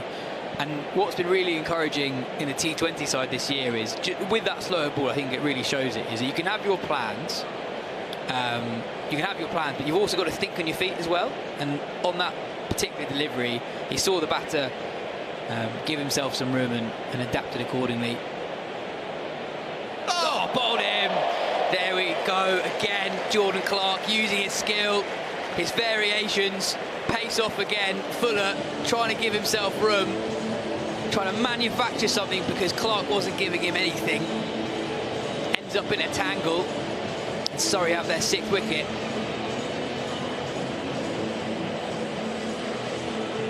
Yeah, it's been a superb spell here by Jordan Clark.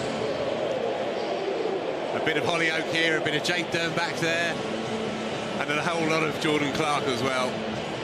Again, as you said, Yaz, he controls these middle overs for Surrey. Are very hard to hit and a wicket taker. And he's doing it in different ways. In some games it's been just by bowling to his field, just back of the length, hip height, very straight, give the batters no width at all, keep the ball out of their swinging arc. But today we're seeing just how wide his skill set is. 2 really good slow balls in that over, very Jay Dernbach-like, very Adam Hollyoake-like, as you say. And the second one picking up an important wicket because it brings Liam Dawson to the crease, who you'd say is the last recognised Hampshire batter. Yeah, definite Jade D echoes. He'll be sat on the bench somewhere down there. A key part of the coaching staff here now.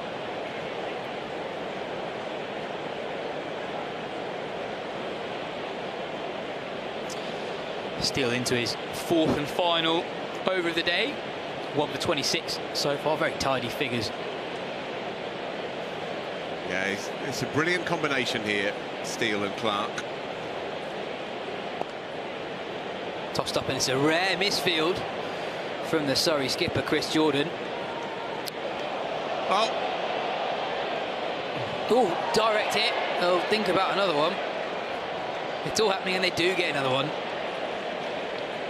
Sloppy that from Surrey, gifting Hampshire a couple of easy runs they didn't have to work particularly hard for. 3 runs, in fact, of that delivery. Yes, the second misfield. Chris Jordan, you wouldn't expect it. You wouldn't expect it from Laurie Evans either, but just a couple of just scuttled under the hands. Nonetheless, home side in a very good position here.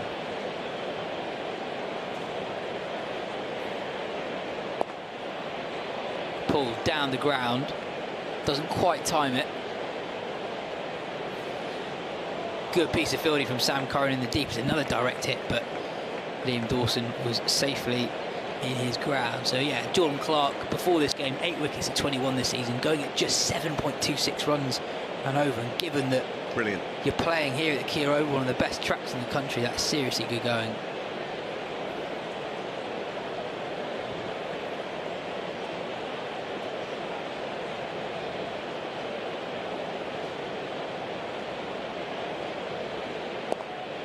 Albert proactive with his feet once more, but can only get 1. Kept him quiet over the last few overs here, Surrey. the equation is slightly different for Albert. Started so fluently, but with Hampshire 6 down in the 12th over, now the 13th, perhaps finally we will see an element of consolidation for the visitors. Cut nicely, just past the man, a backward point, and that will race away for 4. First boundary for Liam Dawson. He moves on to 7 off just a couple of deliveries. One of the few wide deliveries, really. Cam Steele's been wicket to wicket throughout here. Not looking for too much lateral squarish turn, but just keeping it very tight. That was one of the few that he's just let go. Dawson able to free his arms, and he plays it very nicely behind square. Straighter, and this time Dawson just defends it into the leg side. Yeah, really good running from the Hampshire pair. They get 2. Rory Burns loses a throw in the sun a little bit, but no dramas for Surrey there. It's good over for Hampshire. Yeah, so this is the partnership. Just a reminder, folks, that there are limited tickets available for day 4 of England-Sri Lanka here at the Kia Oval, the final test match of the summer, September the 9th. Head to tickets.surreycricket.com if you want to get involved.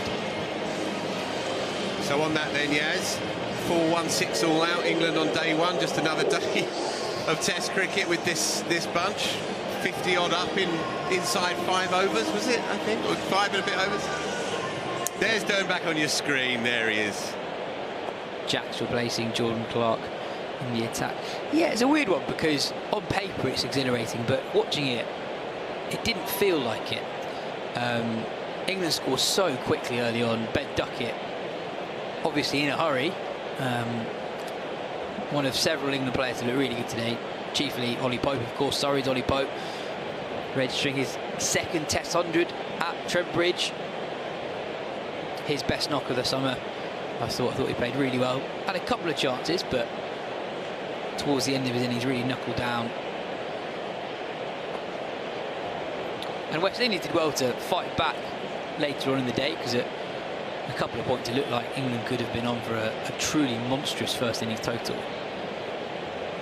But there's something about now it isn't as new with England, and you know all the background to the West Indies struggling early doors on this tour.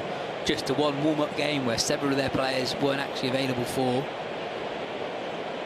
That it doesn't feel like the elite sporting contest where everyone has been given the fairest possible chance of succeeding. And I think that takes away from the spectacle a little bit. Pulled into leg side and in the gap, and that'll be 4 more to Liam Dawson, who started really well here. He has. He's 14 off 5. He's got to keep going here. He's looked in complete control of himself. Knows the situation. The run rate is fine. The run rate is good. They need to think from here. 180 is a good score. 180 with their bowling side, with the pace that they've got in their ranks. Quicker from Jackson. Cut again past that man at backward point, and Dawson will pick up 2. Dawson running really well as well. Very aware of where the potential 2s are on this vast Kia Oval outfield.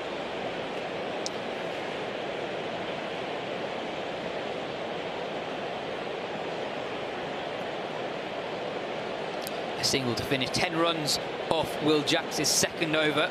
Hampshire now 137 for 6 after 14 overs. And they're still around about 10 runs and over. So if Dawson and Albert, it seems as if he's playing the anchor now. Now that they've lost wickets the other end, his job is to stick it through. Dawson perhaps with a bit more licence to attack from ball 1. And between them, they're maintaining that run rate of around 10 runs and over. So it's a weird one, because it feels like Surrey are on top, and they sort of are, because they're taking 6 wickets, and you know there's not a lot of batting to come with 6 overs to go. If you think that if Hampshire can get through a couple more overs, taking 8, 9, 10 runs off the over, they're suddenly in a pretty good position to get a total of near and around 200. Yeah, Dawson's been fabulous for 7 deliveries, but it is still just 7 deliveries. And as we've said throughout this innings, every time Hampshire seems to be getting going, they suffer a setback. But Dawson has played the spinners delightfully. Different proposition now with Chris Jordan. pace off and driven straight to the man. Electric cover, they scamper through for a quick single. Dawson gets off strike. Yeah, I just want to come back to your excellent summation of day one from Trent Bridge. It was a peculiar day because the records suggest this is England's best first day score since World War II. So they're second best at home, and they're second best around the world after the Rawalpindi madness of a couple of years ago.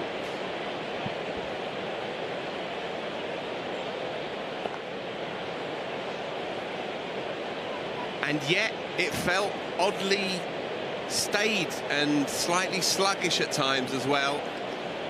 And Ollie Pope, who played beautifully but also rode his luck, acknowledged as well at the end of the day that England left a few out there and that there was a lack of ruthlessness from England's batters, but I think perhaps that comes from a sense of a lack of jeopardy in the contest itself. It's a hangover from the mismatch of last week. Fuller straight from Jordan, squirted into the leg side. They'll think about two, mix up. They're both at the same end, and that will be the 7th. We were just praising their running between the wickets in the previous over, but the Hampshire pair, Dawson and Albert, have looked really good with the bat, getting into an almighty mix-up. 7 down now, Hampshire. That is a great shame, and I'm afraid it's bang on cue. Because as soon as you start to get the sense that they are getting their dander up, they manage to contrive to lose another one. Liam Dawson, I can tell you, is chuntering all the way. There he is, he's still shouting into his, swearing magnificently into his grill. The helmet remains resolutely on. Yeah, that's a solo conversation. Yeah. For Liam Dawson there. If I were you, I'd give him a wide berth for a moment. Doesn't matter if it's your mum, your uncle, your auntie, just leave him right alone. Because he was playing beautifully there. He was. And it doesn't matter what he's on this game from a league perspective. This is still this amphitheatre. It's a beautiful evening and it's a sellout. Jordan to the new man, Eddie Jack. Beats him for pace. I think that's a fair call, yes? Yeah, we know that Chris Jordan doesn't mind a slower ball, but into the 18-year-old tail-ender who's just making his way in the professional game. Jordan, unsurprisingly, says, go on, how do you like that? Welcome to the crease.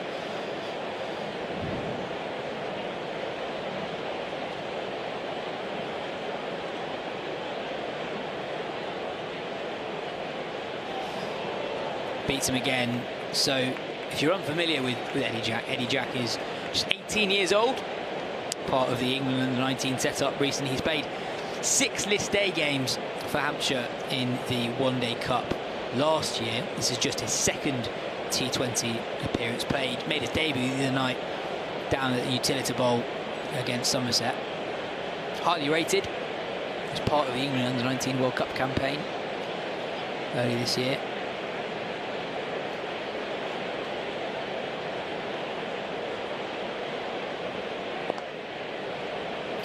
And that is his first run in professional T20 cricket. Ends a very good over from Chris Jordan. He didn't get the breakthrough, but he created one. 4 runs off it. They have to be careful here, Yaz, because there's still a quarter of this innings to go. And they're into the tail, as you say. That's his first run in this format.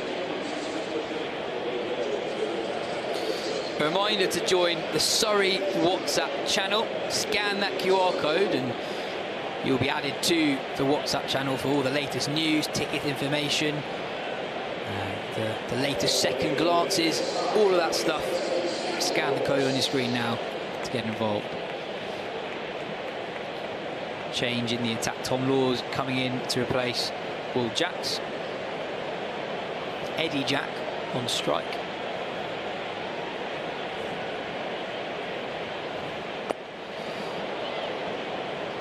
And just evades mid-off, and they'll come back for 2. Yeah, you're right, Phil, in that Hampshire, because they've got a decent run rate at the moment, they've been hovering around 10 runs and over throughout the innings, they can actually play relatively sensibly with the field out as it currently is, even for the new man Jack, and get to a very competitive total. Still 29 balls remaining in this innings. Into the leg side, and they'll run hard again. Just one this time. Have you seen much of him with the ball? I saw a bit during the Under-19 World Cup. I've not seen a lot. He looked like he had some pace. And yeah, he's obviously... He's tall, he's a big strong. Lad. He looks like a fast bowler. Especially for an 18-year-old. Yeah. Quite often when you see young fast bowlers make their way, they're a bit more wiry in stature than Jack is. And, he'll fill out more. Hit down the ground by Albert, whose role has changed as this innings has progressed. But he's done it very well. Yes. He's now only 5 away from what would be a maiden 50 in the format. Hampshire have needed every single one of these 45 up until now. It's a good start to the over for Hampshire. 5 off the first 3 deliveries without taking too much of a risk. Cut behind square into the offside. Albert moves on to 46. That's his joint highest score in professional T20 cricket. We've got an England legend in the box, yes. Yeah, we've got Alice Capsey in the commentary box. I think it's her night off. I don't think she's coming on air. Laws continues. You never know, though. We keep chipping away.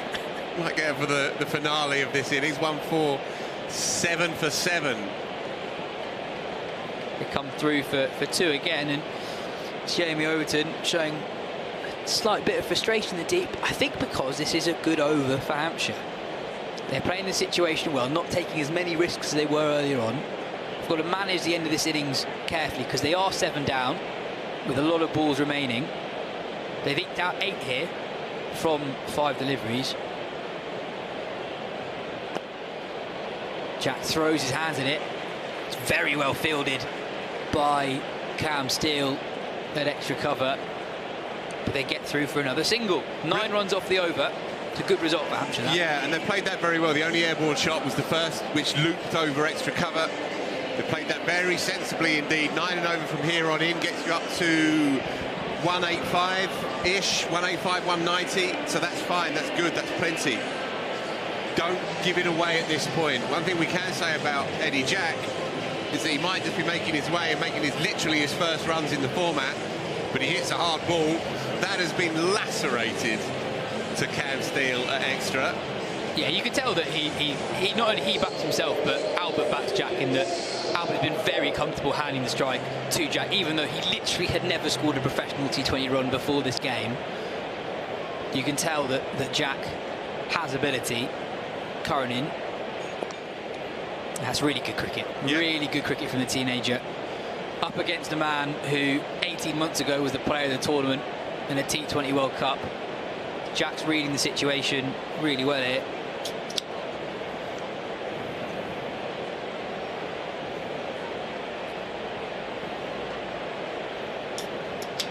Sam Curran into his 3rd over. You'd expect him to bowl out. You'd expect the skipper Chris Jordan to bowl out as well. Jordan's got 2 overs remaining. Albert now on strike, 46 not out. Pace off. Directed to deep fine leg. That's a career best T20 total for Albert. 47 not out in his 34th game for Hampshire. Cranky with himself there, though, because that was there to hit, albeit with 2 men behind square on the onside, covering for Sam Curran. But that nonetheless was there to hit. He can only cloth it for a single. Throws his head back in the air in frustration. Still, they're eking something out here, you feel. Curran to Jack again. Short and sharp. Yeah, I expect we'll see more pace on deliveries to Jack than we'll see to Albert at the other end. Jack just making his way in the professional game at the moment. That's one of the big things in the step up between under-19s cricket and this level here, is you don't face a lot of bowling in game scenarios of that pace. There's one thing facing it on a bowling machine, another thing facing it out in the middle in front of 25,000 fans. Gets out of the way of that one. It's another dot ball in a row. It's so clever though, isn't it, from Sam Curran? He's figured out that he's got a big burly tail ender down there, 6'2" and 3 and a bit more on top. And you imagine anything in his arc outside off stump, he's going to throw his hands and his full weight behind it. And so what has he done? He's cramped him up. He's bowled the one delivery that a tail ender such as Eddie Jack does not want. Jack gives himself some room and gets it just past Chris Jordan. He'll pick up 2 more. Don't mind that by Jack. Yeah, he doesn't quite middle it, but it's the right idea. You know, if you look at the field and you're trying to work out what's the delivery likely to be from the field, you've got men all out deep on the leg side, mid-off before that delivery was in the ring. Chris Jordan now going back. I guess it's the final delivery of the over. Surrey at the moment with just 3 men in the ring. They're going to need a 4th to come up. Yeah, fine leg comes in.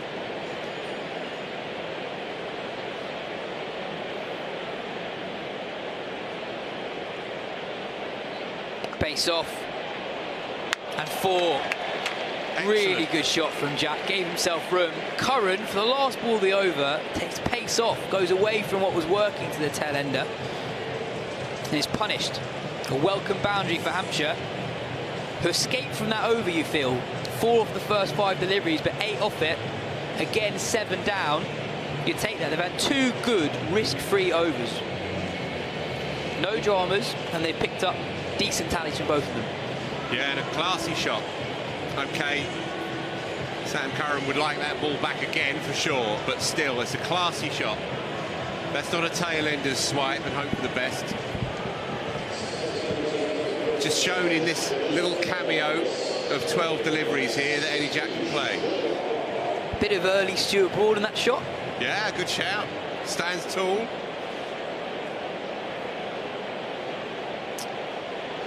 Oh, Clark into Albert, and that was ambitious from the Hampshire man. Full and straight from Jordan Clark, and that's not far away from Albert's leg stump. Pace off again, I think. He's nutmegged him, and it's only just up past Albert's leg stump. That's one of those as a batter where halfway through you're thinking, oh, jeez, why have I gone and done this? Got away with it. Pace on this time. Clark again, starting dot against the set man Albert, who raced out the blocks, but Surrey have subdued in well over the last 10 or so overs. Part of that, of course, is Albert playing to the game situation, wickets falling around him throughout the innings.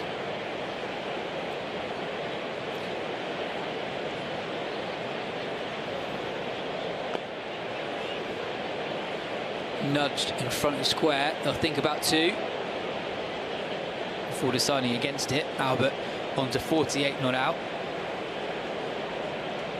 Brings Jack back on to strike. Already the 3rd highest run scorer for Hampshire in the innings, so important contribution from the teenager in the first half of this game before we've seen his strongest suit.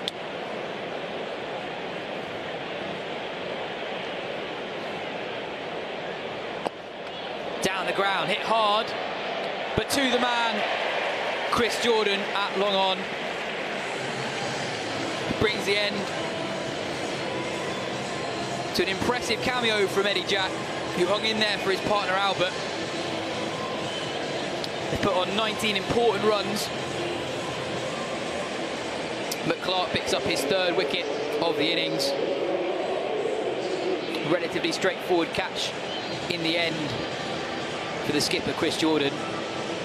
Yep, 13 wickets now this campaign for Jordan Clark. He's a Trojan at this place, and at an economy rate of around 7.5 as well. bowled a lot of overs. He bowls those tricky middle overs as well. He can bat. He's a brilliant fielder. He never gets injured. Is it slightly curious that we never talk about him in terms of the other level, the next level, especially in this particular format, where you've seen certain players in recent times come up a wee bit short? He's a thinking man's cricketer as well.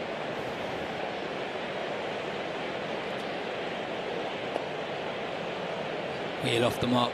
First up, on merit, Clark's got to be up there for the most impressive players in the country in the last couple of years. I guess England tend to look at younger players, especially those who have not yet played international cricket. And Clark's game's gone up another level in both red and white ball cricket relatively recently.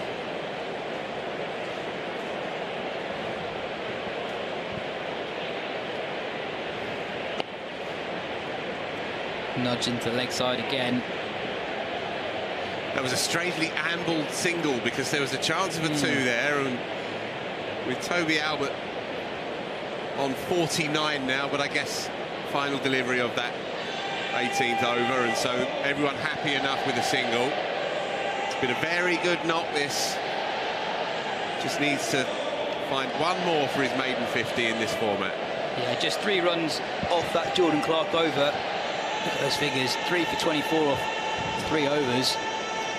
As well as he's bowled, that's potentially the last we've seen of him today, given that Sam Curran's going to bowl the penultimate over and Chris Jordan is likely to bowl the last one from the other end, the Surrey skipper, with 2 overs remaining. If they can somehow find 20 from these two, it's a big ask with only 2 wickets in hand, but that's what they'll be hoping for. 180 is a decent score.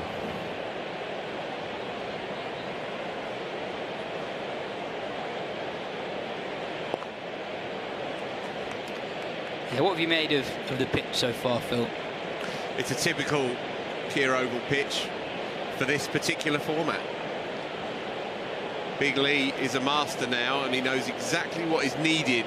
You need pace and bounce in order to create a really good game of T20 cricket. You see it in India, and we're seeing it here. If a pitch is stodgy and sticks in the pitch a little bit, then it's not what you're looking for. But for seamers, it's a dream. And for stroke makers, it's equally as persuasive. And well, there it is. Well, yeah, one of those stroke makers today has been Albert.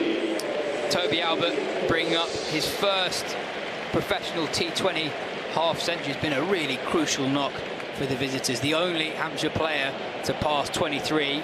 He started aggressively, ensured that Hampshire continued to go at a good rate despite the loss of early wickets. And in the second half of his innings, he's controlled the Hampshire first innings effort really well. Has ensured that they'll at least come close to batting through the overs, because that was under serious threat not too long ago.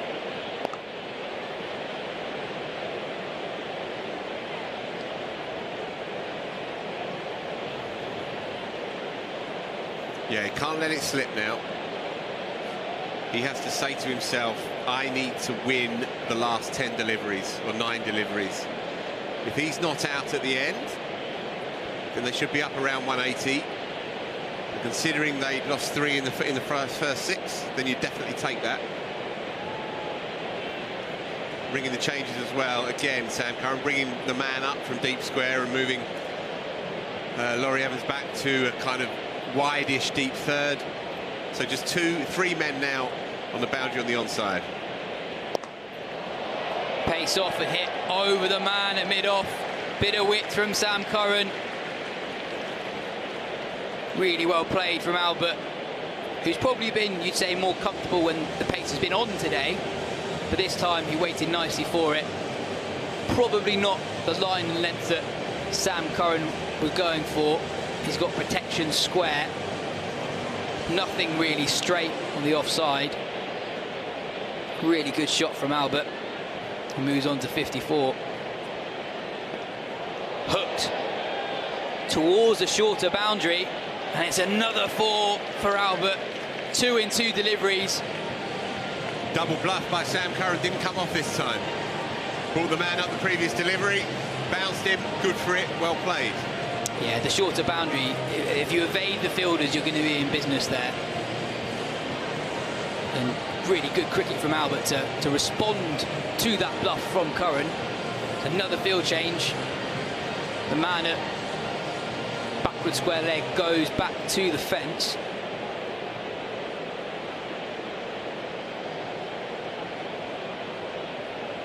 Short, and this time he does beat Albert. Dot ball to finish, but 10 runs off the over for Hampshire. 171 for 8 with 1 remaining. Yeah, Albert's played that over very nicely, but that final delivery, you should have seen that coming.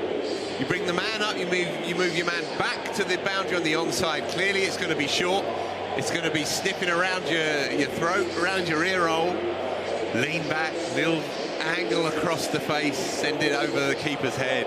You're making a very hard shot, sounds quite easy. But it's the first time I've preempted Sam Curran in about 5 years. God, why don't you just ramp him over the keeper? Go on. Yeah, just go and do that. Go on. Just go and do that, why don't you?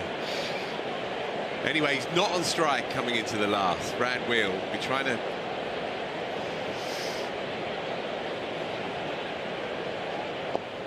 That'll do for them, they won't mind that. Yeah, Albert on strike now with 5 deliveries remaining. Right, what's the game plan here for Chris Jordan? Other than that 4 over mid-off in the previous over, Albert's genuinely preferred pace on. They expect Jordan to take pace off the ball. He's got a lot of protection on that massive leg side boundary. It's a big hit. Even if you hit it cleanly, it's a big hit. Give yourself room. Try and stay offside. Would be my 2 pennies worth at this point.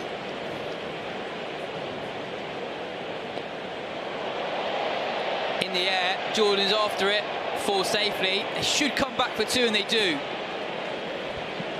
Yeah, top edge from Albert. Look to hook it towards the leg side where there is protection. In the end, you'd say actually he's probably fortunate he got a top edge on it. Well, everything must go at this point.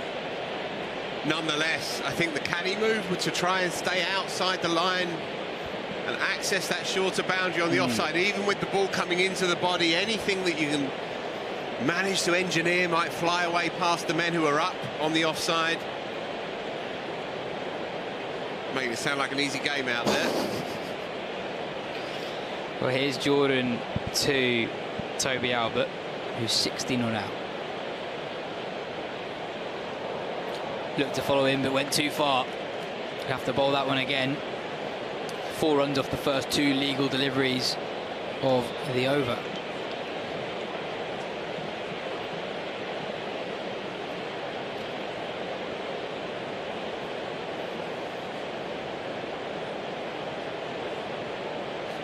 Yeah, they were 115 for 6. They were 65 for 3 inside the first 6. This is a pretty good effort, I would say, for a team that's been down on its luck. Short. And again, Albert not listening to Phil. Oh, another mix-up. And that's another run out.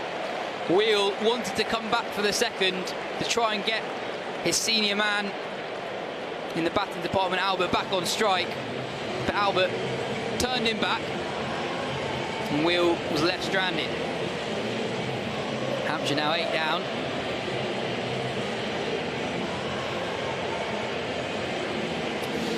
Yeah, one of those, isn't it? Desperate times, really, in the final few knockings of this innings. Still, 9 wickets down, 3 deliveries. They want to make full use of those. John Turner is the man, the final man here, and just got to get something on it and give Toby Albert the final 2 deliveries of this innings. Yeah, it might be a wise call from Albert if Turner can get Albert back on strike for the final couple of deliveries in this innings. That was the 9th wicket to fall.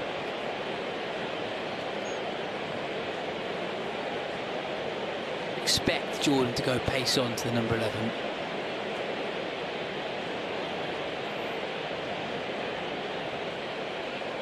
Run hard. Leg sides, another wide, and they scamper through for a single.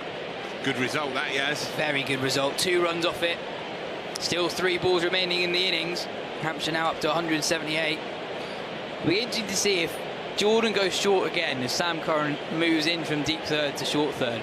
If Albert plays that ramp shot that Phil's been talking about for the last couple of overs, because Surrey have gone short to him around about off stump, just outside off stump, and he's been really keen to pull that across the line into the leg side where there is protection. Whee! What a shot that is. That's not quite the shot that Phil was calling for, but it's gone exactly to where Phil was saying that Albert should target. Look, I might conceive it, but the boy can execute it. Excellent stuff. Smart cricket as well. Yeah, pace off from Jordan, and Albert. It's a premeditated shot based on where the fielders are, basically. That's where there is no deep protection for Surrey. Decent score, this. It's a very decent score. 2 balls remaining, 182 for 9. Into leg side, and they'll have to get 2. They'll have to. It's a good... Oh, it's a direct hit. Brilliant work in the deep from Cam Steele. They were always going to come back for 2 to try and give Albert the final delivery of the innings, but in the end, Cam Steele charging in from the deep, nails a direct hit, and Hampshire are all out with 1 delivery remaining in the innings. Yeah, what a stylish way to finish off the innings by Cameron Steele. Pure class. 1 stump to aim at. No bother at all from 60 yards out. Yeah, I think Albert was probably in a little bit of trouble, even if it wasn't a direct hit. He was struggling to make his ground, but the direct hit ensured that the Hampshire innings does not get to its final and the 120th delivery. In the end, that's a pretty good effort from Hampshire. 183 all out. We know it's a good pitch here at the Kia Oval, but this isn't a first choice Surrey batting lineup. A few guys in there who haven't played as much T20 cricket in recent years as you normally associate with a Surrey T20 Blast team. So it'll take some chasing. Yeah, it will do. They can be pretty pleased with themselves there, because considering what they've gone through in recent weeks, they could have gone down and slumped and got a bit downcast when certain things were not going their way. 3 boundary catches stunted their progression. 3 in the first 6 overs. 3 wickets fell in the first 6 overs. Toby Albert, that was a statement innings for a young kid who's not yet made his mark in this particular format. He's going nicely in red ball cricket. That was a classy and intelligent knock, I think, and he marshalled the back end of that innings very, very smartly indeed. Everyone these days can smash it out the park. Can you maintain your composure in front of 27,000 people? Well, he did that. He's given them a very, very decent target to try and defend. Intelligent is exactly the right word, because at the start of the innings, when Albert comes in at number 5, Hampshire really struggling in terms of how many wickets they've lost early on. It's a 3rd wicket they've lost in the first 26 balls of the innings. And Albert does a really good job of ensuring that Hampshire's run rate is still high. They go hard, knowing that they're still batting to come. And then when they lose the 5th wicket of Benny Howe, still in the first half of the innings, then James Fuller, the last ball of the 12th over, he adjusted his game and ensured that he'll be there at the end. And that's what he did, and he went up, down through the gears, and then up through them again at the end. And he's ensured that Hampshire have a final total of 183. You know, you just look at that scorecard. 66 or 45 deliveries. He's the only guy who got to 25. Yep. That is a serious knock. Yeah, running through it then. So Ben McDermott, James Vince. McDermott went relatively quickly in the piece for 11. Vince played nicely for 23. Tom Prest didn't really get going. It's not been a happy hunting ground for him this year, having failed twice in the championship as well. Joe Weatherly as well didn't get going. Cam Steele picked up his wicket for his first. He was excellent, Cam Steele, in the middle overs alongside Jordan Clark. Benny Howe came and went, and as Jazz says, 5 down inside the first 10 for 96 when Benny Howe went. James Fuller as well didn't really trouble too much. He went for just 12. But Liam Dawson, I felt, changing. Only made 19 from 9 to 9, but he changed the feel, the complexion of the innings. got a bit of impetus, was very inventive against the spinners in particular. He was run out and was furious. Incandescent he was. But when Dawson went, then Toby Albert took over. Eddie Jack, in his first outing in this format with the bat, went nicely, I thought, played a couple of good shots. Showed some steel, I thought. The innings could very much have crumbled. Eddie Jack comes to the crease with 5.5 overs remaining. Before this game, had never scored a professional run in T20 cricket.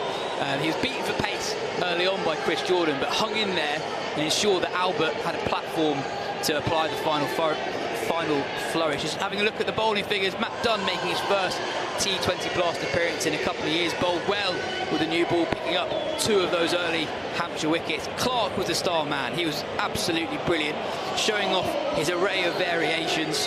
And Cam Steele, once more, very impressive, taking wicket. His figures were slightly better. I think he bowled slightly better than his figures suggested. Will Jacks, his 2 overs going for 16. Anyway, we're going to take a quick break in the commentary box, but before we come back, here are the highlights from the Hampshire innings. Hoiked somewhat into the onside, but that man is relatively fine.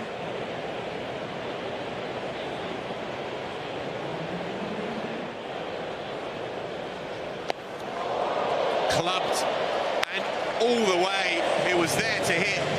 Ben McDermott is a strong, muscular player.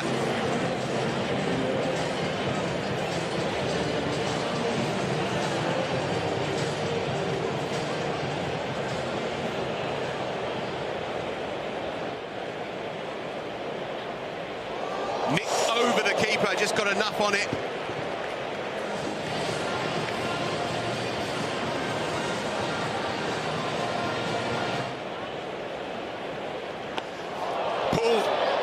Into the onside man underneath it. Jamie Overton takes it. Big hands, big man. Very, very safe.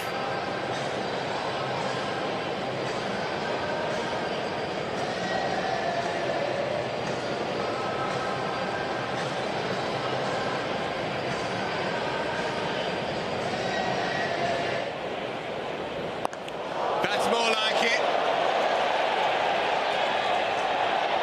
Downed in the crowd. The timing immaculate. Yeah, pace off from Sam Curran, and James Vince spotted it straight away, and he, as you say, Phil, was in the perfect position to make the most of that delivery. Makes room, slaps it through point for 4.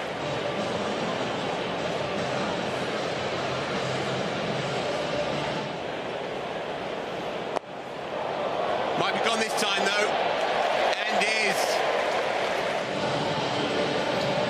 Yeah, he's got his line wrong on a couple of occasions. When he's bowled straight and bowled that hard length, just sort of hip high, hit to belly button high, the Hampshire batters have found really difficult. Bowled him! Japper. Jordan Clark, that is a beauty. Well, we're talking about moments of the season here at the Kia Oval. This is one hell of a delivery from Jordan Clark. Seriously jagging in off the seam. James Vince was in a pretty good position to defend it initially. Got to try something, and that's worked beautifully. That's smashed into the hoardings there, a good 10 yards over the boundary.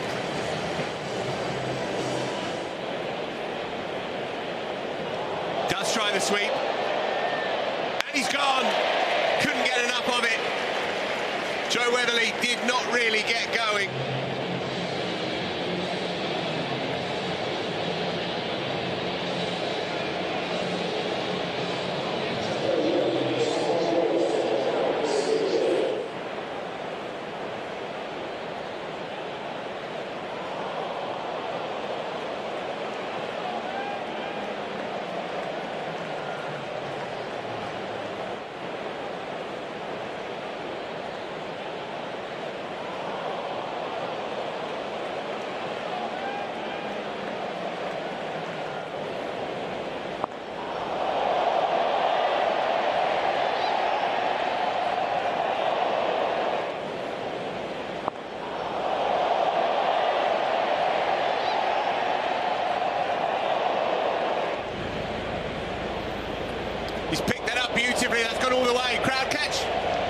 No, just shy of the man in the second row.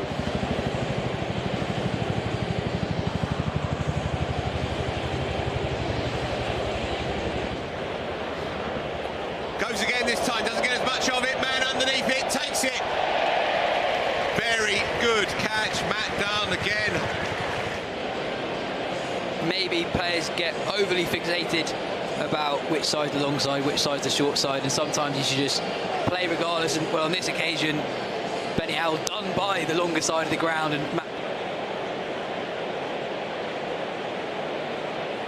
bowled him. There we go again. Jordan Clark using his skill. Surrey have their 6th wicket.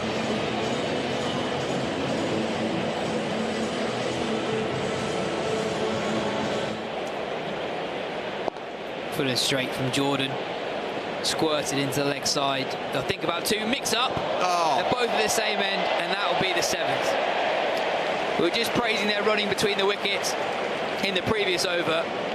But the Hampshire pair, Dawson and Albert, who looked really good with the bat, getting into an almighty mix-up. That is a great shame, and I'm afraid it's bang on cue. Because as soon as you start to get the sense that they are getting their dander up, they manage to contrive to lose another one. Down the ground, hit hard, but to the man, Chris Jordan at long on. But Clark picks up his 3rd wicket of the innings. Short. And again, Albert not listening to Phil. Oh, another mix-up. And that's another run out.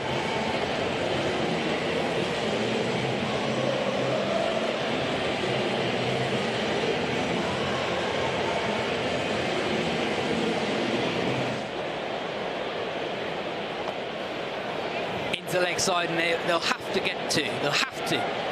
It's a good. Oh, it's a direct hit. Brilliant work in the deep from Cam Steele. They were always going to come back for 2.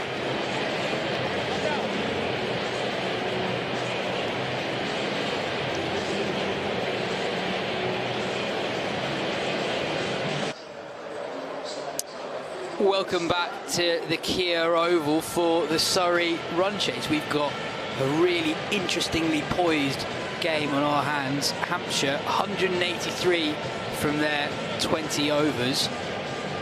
It's a good pitch, but any time you're chasing more than 170, 175, you've got to do really well as a chasing side. Hampshire well stocked in the bowling department. They'll open up with Scotland international Brad Wheel. He starts to Will Jacks. Early movement. Jacks goes aerial. It clears the man at mid-on, and it clears the rope. Oh, not quite. Umpire Nigel Long has signalled 4. And and now he signals 6. Quite right. We had a very good view for that.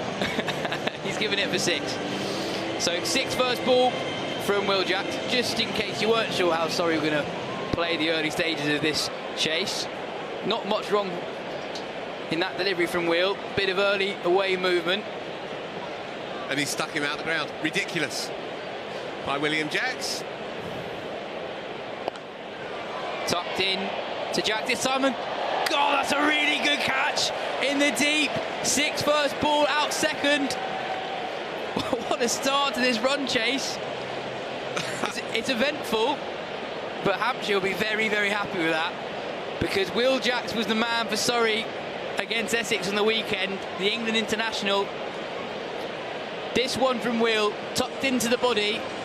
Jacks targeted the short boundary, just one man out on the leg side fence. Yeah, it's Joe Weatherly under the catch. It's a brilliant catch, really, because he's got there, but he's had to really motor to get there. At one point, I didn't quite think he was able to, but he steadied himself really well there and taken it very nicely indeed. What a start to this mad innings.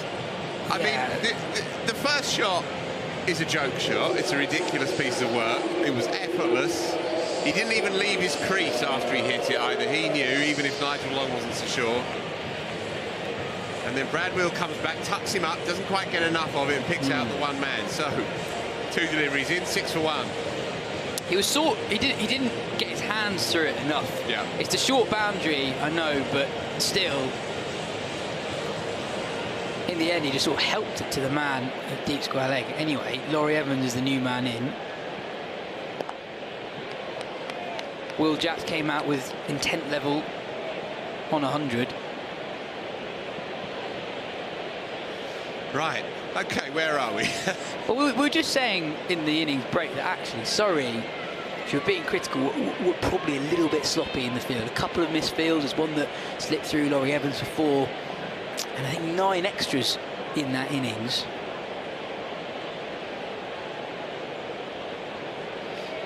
Short from Wheel, tucked into leg side by Evans, and who knows how important those extra runs will be come the end of the day.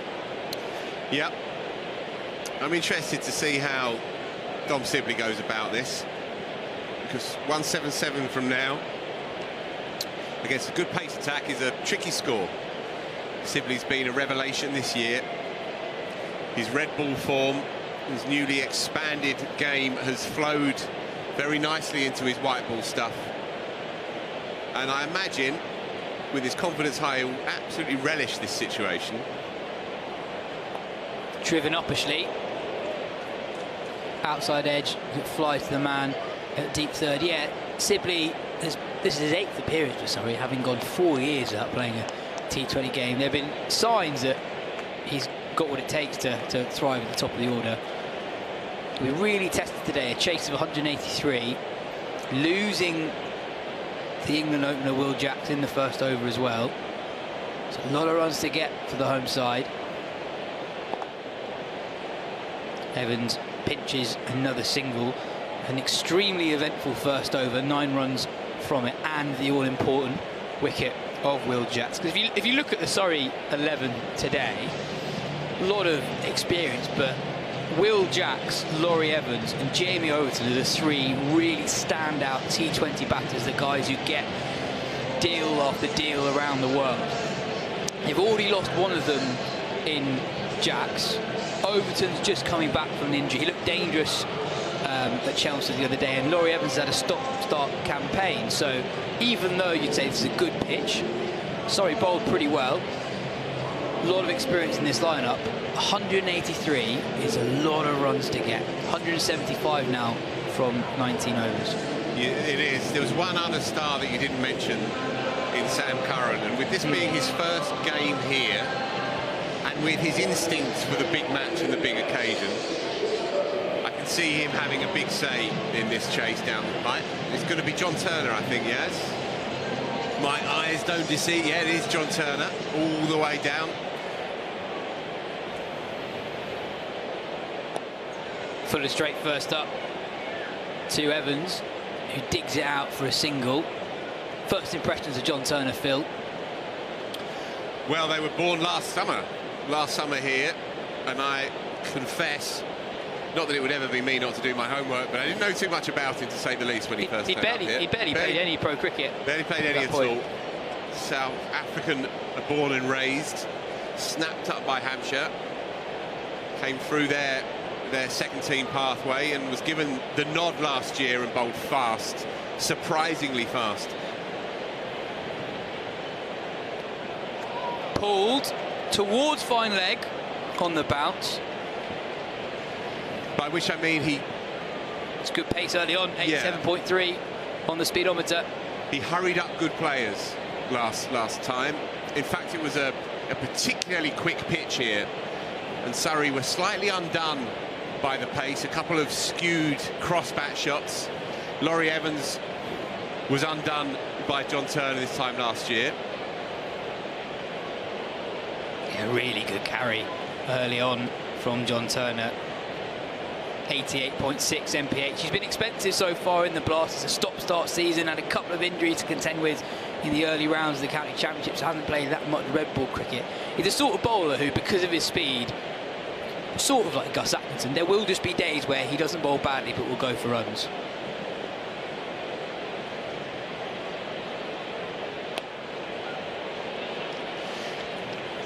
Yeah. pounds the pitch hard with that front foot.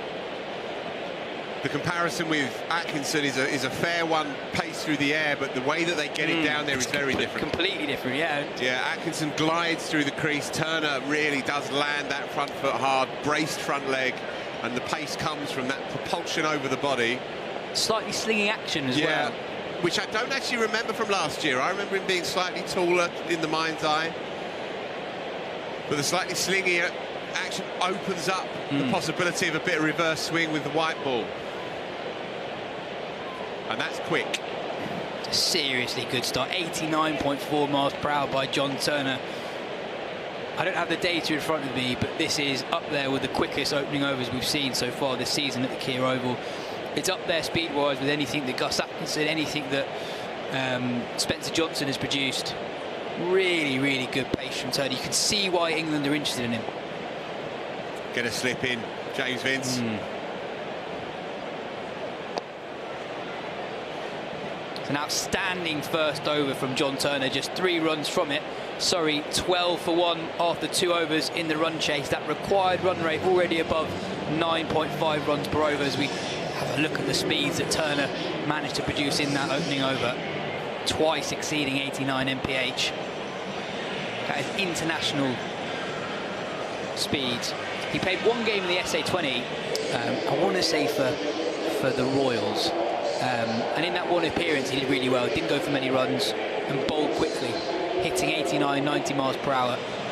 I've been slightly surprised we've not seen more of him this season. There have been a couple of rounds where he has been available but not used in the Championship. Helped over, short fine for 4. First boundary for Laurie Evans. Surrey needed that. Yeah, brilliantly done, and he knew it as well. Got enough bat on it. It's good thinking, because he knows Brad Wheel is that kind of bowler. He's going to hit that length more often than not.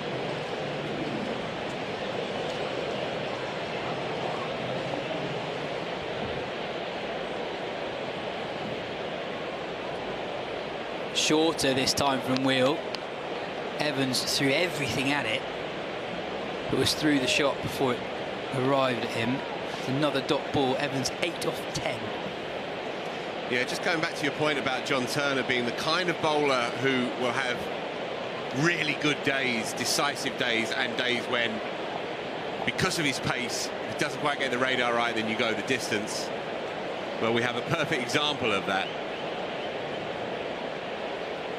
Wheel in again. Big heave from Evans. Bit of a wave movement. Another dot ball. Yeah. On the 7th of June, he bowled first change against Gloucester. Took 3 for 24 in his 4 overs and blew the Gloucestershire middle order away. 3 for 24. 2 days later, he pootled off down the road to Taunton, just down from Bristol, and went for 0 for 62 in his 4. Ooh. And that's been the story of his summer, really.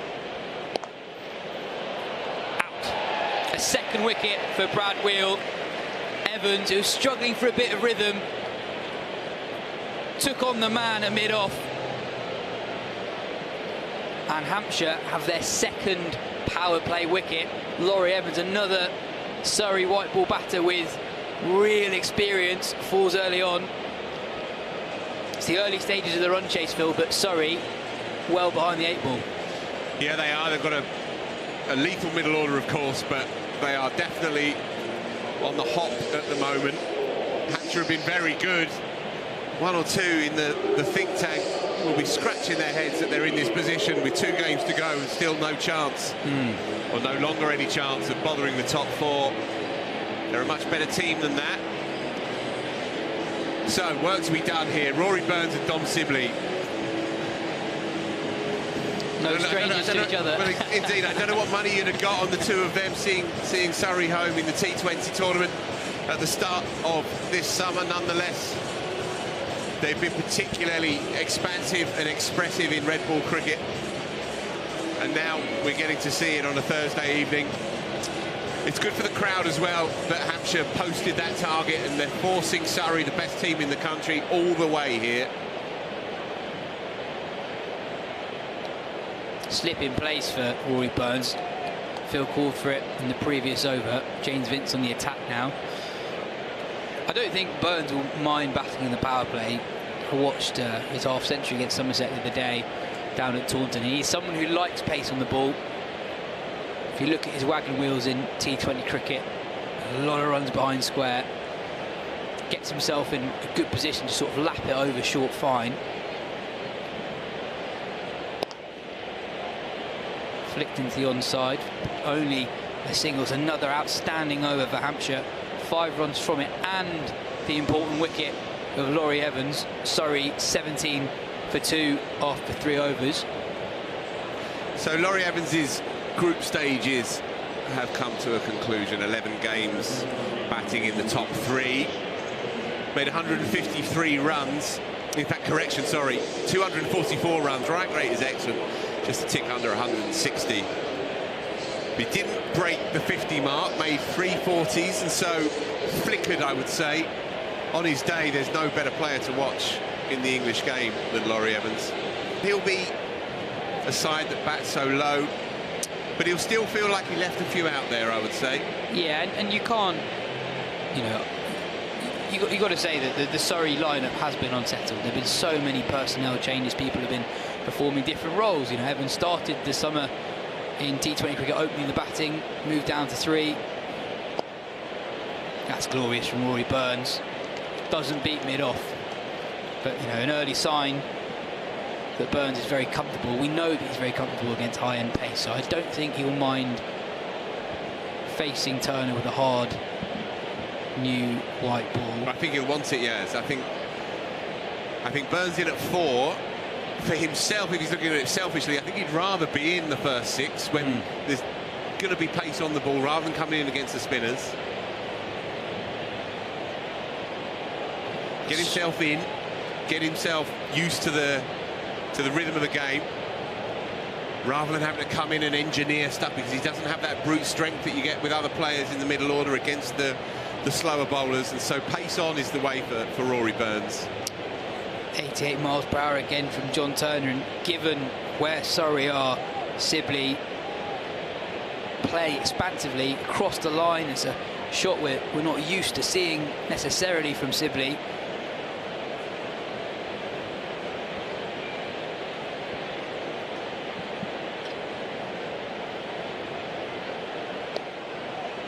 I'm liking this from Turner. It's no nonsense. You know what's coming. 90.4 miles per hour. Everything is pace on. He's saying to the Surrey backers, 2 players who've played a lot of cricket between them, a lot of international cricket between them. They know what's coming, but it doesn't matter if Turner executes his game plan. A little bit leg side this time, and Burns flicks it off his hip, beats the man at short fine, and picks up his first boundary. Surrey 23 for 2. Yeah, it's a classic Burnsian shot, that off the hip, never misses. First time that Turner's lost his line. Yeah, and especially with fine leg in the ring, you can't really straight off that length to Burns. Can he correct it this time round? Hurries him. Burns looks to pull, but doesn't get hold of it at all. Again, I'm fascinated by that speed gun, Phil. 89 miles per hour. Really good pace from John Turner. You know, if Turner was bowling to 2 guys who haven't played much express pace, you'd be less interested in what you're seeing right now. Sibley and Burns have faced 90 miles per hour bowlers for years. Over the leg side this time from Sibley. Doesn't quite get hold of it. Howell retrieves the ball. They come back for 2. It ends the 4th over of the Surrey innings. The home side now 26 for 2 off the 4. Yeah, look, 1 boundary 4 conceded from 2 overs from John Turner speaks of a bowler who really does have something quite special about him. That pace is consistent, but he has the accuracy to go with it as well. England are interested. They're trying to build up a cohort, a whole battery of quicks, and he's certainly in the conversation. Yeah, I hope we see him play a bit more red ball cricket between now and the end of the summer as well, because I think anyone with that sort of pace, he's impressed in his brief first-class career so far. He's only played 3 games, averages 10 from those games, involved in the county select 11 against West Indies a couple of weeks ago, took 4 for in the first innings. Yeah, which is significant, I think, that he was involved in that. That would have been an ECB decision, and he took the new ball in that game, multi-day game, of course. Eddie Jack now into the attack, the Hampshire teenager who impressed with the bat, coming in at number 9, steadying the ship, ensured that Albert had the opportunity to get several deliveries in at the back end of the innings. Just 18 years old. Pulled to the man at deep square leg, who takes a brilliant diving catch. Tom Prest, the Hampshire youngsters doing the business for the visitors. Short delivery, Burns took it on, and Prest takes an outstanding diving catch running in from the boundary. Even better than Joe Weatherly's over the other side of this ground, I would say. 2 tumblers from the men on the onside boundary, and this one is an absolute classic. Oh, it's a full lengther. Brilliant catch. He's airborne when he takes it, yes. Rory Burns cannot believe it. Look, he's as stunned as we are. It's a brilliant catch by Tom Prest. He might be struggling a bit with the bat, but he's felt more than making up for it in the field. That's a superb catch. 27 for 3. Sam Curran now joins us. Yeah, so Surrey, like Hampshire, lose their 3rd wicket in the 5th over. The difference is that Hampshire were 46 for 3 in the 5th over. Surrey 27 for 3. So well behind the rate. The required run rate pushing 10s already, and they've lost Jacks, Evans and Burns early on. And it's been a disappointing campaign for Hampshire, but you're seeing green shoots here today of what might come in future years. Brilliant innings from Toby Albert, the youngster at number 5, navigating a really difficult situation for the visitors. An outstanding catch there from Tom Prest. John Turner, 23 years old, bowling with real pace, and Eddie Jack, 18 years old, dismissing Rory Burns with his first legitimate delivery. Leg side again from Jack. 2 wides and a wicket so far for the youngster. Yeah, decent speeds though again. Just 82s, 83s, but for a teenager that's pretty good, I would say. And I think you're absolutely right. This year may have just slipped by, but you're seeing a nucleus of young players here that Hampshire can build upon. That's better from Jack. Whoa. Mix up. Curran wanted the single. I don't think it was on, and Curran puts his hand up straight away. Yeah, it certainly wasn't on. And Dominic Sibley was not interested in the slightest. That was a classic. It's my first ball. I've got bat on it. And I want to get off strike and get on the scoreboard.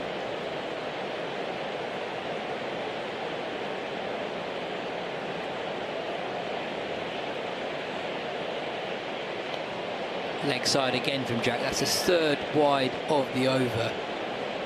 Not quite got his line right yet. When he has, he's looked dangerous.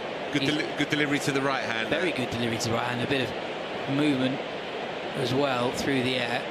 But 3 wides, a dot and a wicket from the 5 balls he's hurled down. He just needs to stand up in his action, just that split second longer.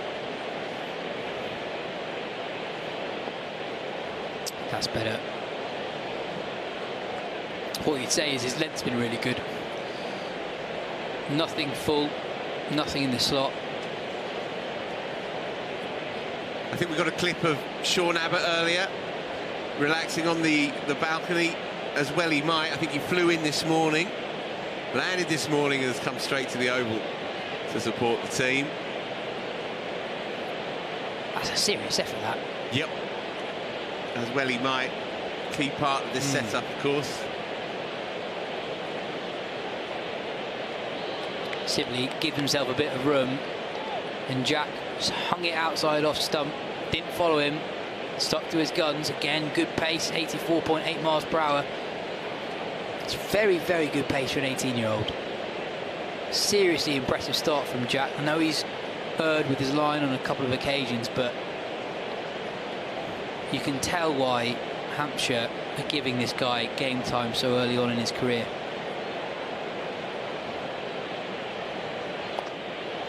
Full this time and driven. Just be a single for Sibley.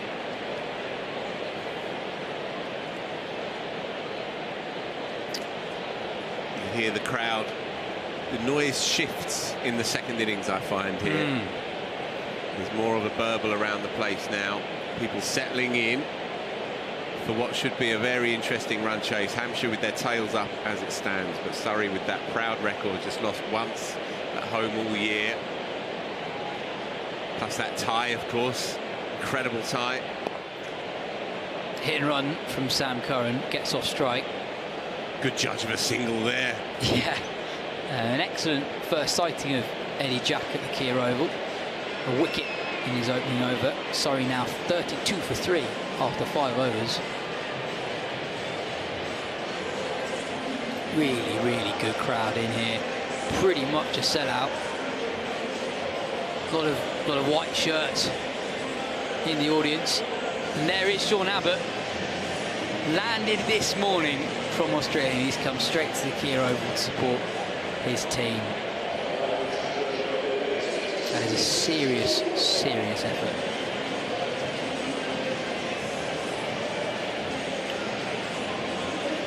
So James Fuller is going to be replacing the very impressive John Turner.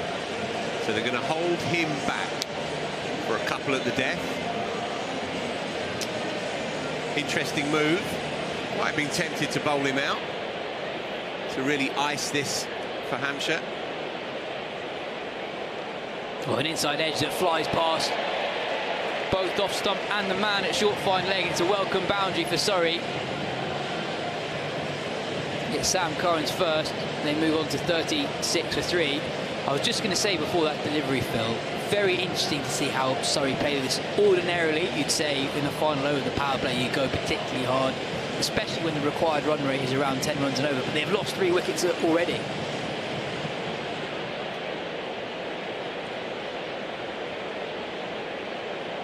Short and sharp from James Fuller. Curran as well to get underneath it. Sways out the way of that bouncer. Sibley at the other end. He's been at the crease for 22 minutes, faced just 6 deliveries. Starved of the strike so far.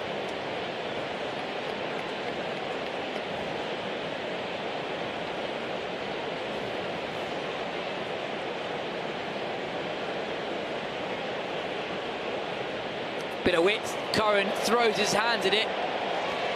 He'll pick up another boundary behind square. Second in the over. He moves on to 10. Surrey 40 for 3. Yeah, and I've got a feeling Sam Curran might be a man in a hurry here. He made 59 in his first game back, having of course been traversing the globe with England and IPLs and all sorts. Made a blob against Essex. Simon Harmer managed to squeeze one through, but I think he will be very, very keen to leave his mark.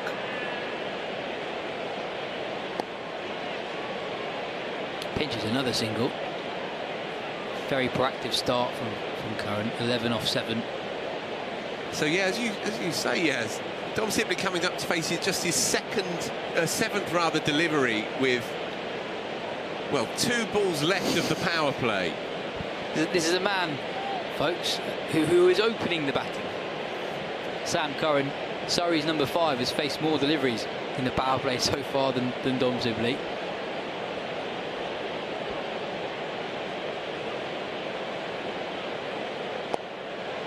Chipped to the man in mid-on who can't quite hold on to it. Liam Dawson diving forward, slightly frustrated with himself.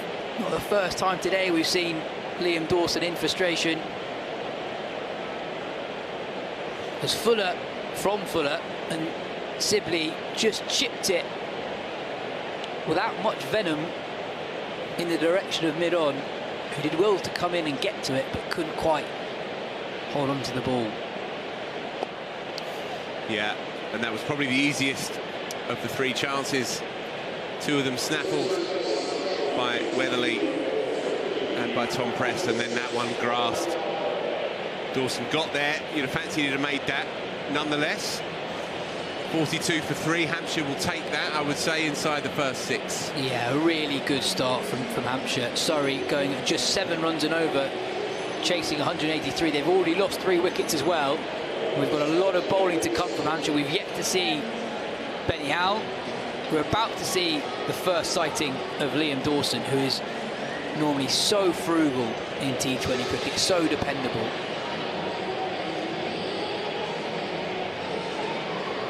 We have a look at the worm. Surrey well behind the rate here. Hampshire, despite the succession of wickets, they lost wickets at regular intervals, but they maintain a run rate of between 9 and 10 runs and over pretty much throughout their innings. Surrey starting well below that in the run chase so far. Those early wickets certainly helping.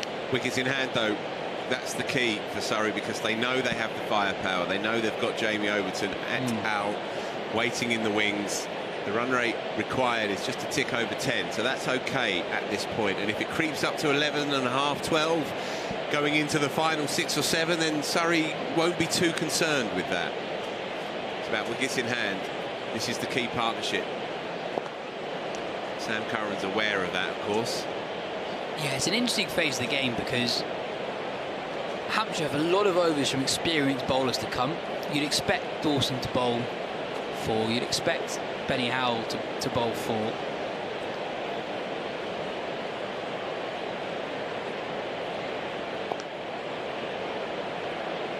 The way John Turner bowled early on, you'd expect him to bowl out. So Surrey have got to be cognizant of who they're going to target, because you can't just let Liam Dawson bowl 4 overs to 24, or can you?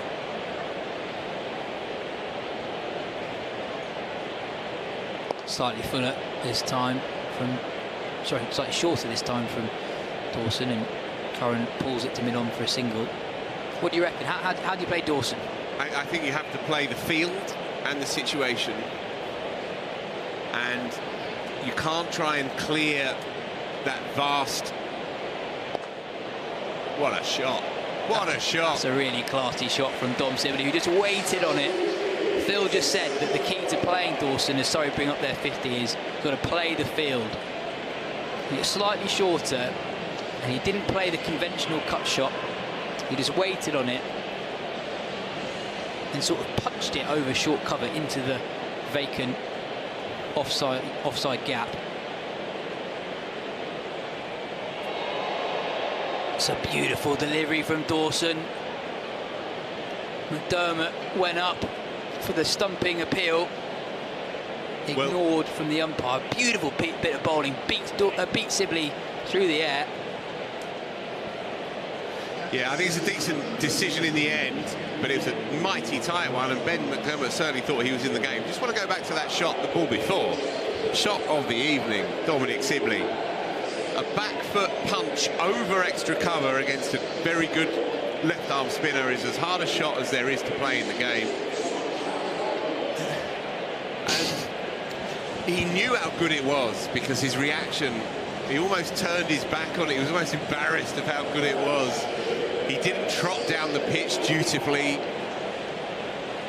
He just sat back and saw it soar over extra. It was a gorgeous piece of timing and a shot of real class.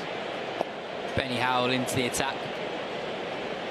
Here he comes with his bag of balls. Yeah, one of the most fun bowlers to watch on the circuit, Benny Howell. What do you even describe his style of bowling? How would you categorise it? He's bowling off what? 8 yards? Pretty much the spinner's run up. Yeah, so he's spoken about this, and he has a kind of a restlessness, a hyperactive mind, he says. And he believes that is effectively his super strength, and that enables him to be constantly tinkering, constantly looking to explore and expand his repertoire. Vastly experienced T20 player. This is his 228th game, and at the end of the over I'm going to reel off all the teams he's played for in T20 cricket, because it's some list. Sam Curran pulls that into the leg side, brilliantly fielded on the boundary. Weatherly again, who's been excellent in the field early on in this Surrey run chase. That's hit hard from Sam Curran. Yeah, magnificent piece of work. It does sit up, so if you can get a hand to it, nonetheless, superb athleticism. It's another very good over this so far for Hampshire. 4 runs off the first 5 deliveries from Benny Howell. When you know Howell and Dawson are going to bowl a lot of overs, Surrey can't allow too many sets like this to pass them by. Crucial ball this. And Curran can only pick up a single. An excellent start for Benny Howell. 5 runs from his first over. Surrey 55 for 3 after 8. So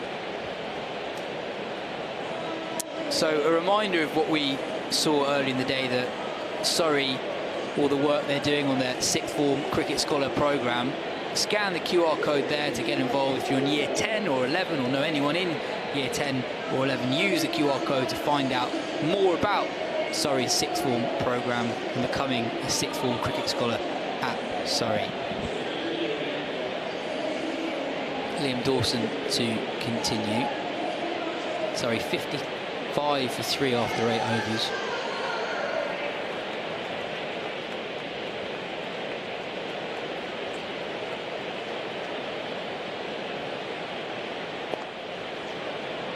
Slightly flatter this time from Dawson, defended back to the bowler. 59 miles per hour. Dawson, a master of varying his pace.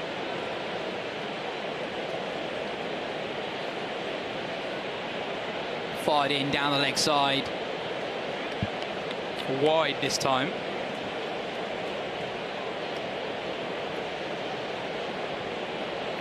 Run rate still okay, under 11s. But it creeps up fast here. There you go. For 6. Oh! An authoritative shot from Sam Curran. Slightly short from Liam Dawson. And not too dissimilar to that punch from Dom Sibley in the previous Dawson over. Curran just waited on it and pulled it well in front of square. Not a lot wrong with that delivery. It's not that short. Cut into the offside, should just be a single. Yeah, it's a fairly extraordinary shot, really, because that is not a bad ball, and that is not really the kind of area that you'd look to go ordinarily. But because of his stature, because he stays quite low on the shot, he's able to get that kind of leverage. Reverse sweep from Dom Sibley. It's over short third and it's over the rope. 4 more. This is what Surrey need. Going up through the gears. That required run rate was threatening to become perilous for the hosts. Just under 11 at the start of the over. Now closer to 10. Taking the attack to Liam Dawson. Bit more flight this time. It's just a single. He's doing this okay, is Dom Sibley. He's playing the big shot when he feels like he has to. He's weighing up, surveying the field as well, and hitting it in the gaps. That's all you can do at this moment. And a doctor finish for Dawson. But a good over for Surrey. They needed that. 13 runs from it.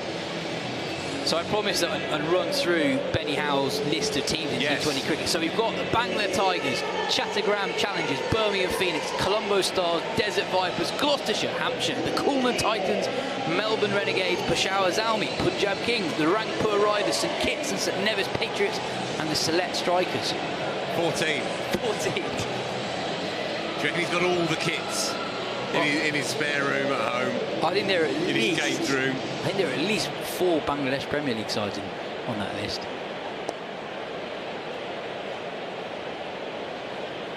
It's a very, very effective start from Howell. Sorry, I've struggled to get him away. I know he's only bowled 7 deliveries, but in the context of this game, to go for 6 from your first 7, you're doing a very good job.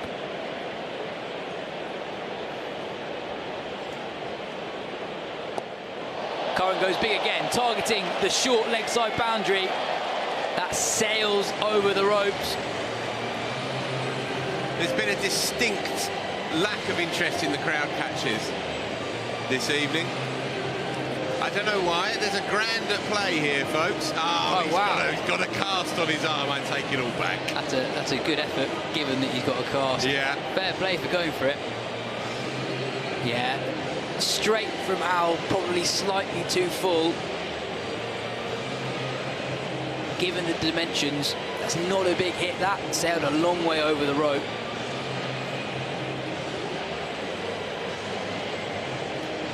Right. Sam Curran, can you keep going? 29 from 19, he's got to start.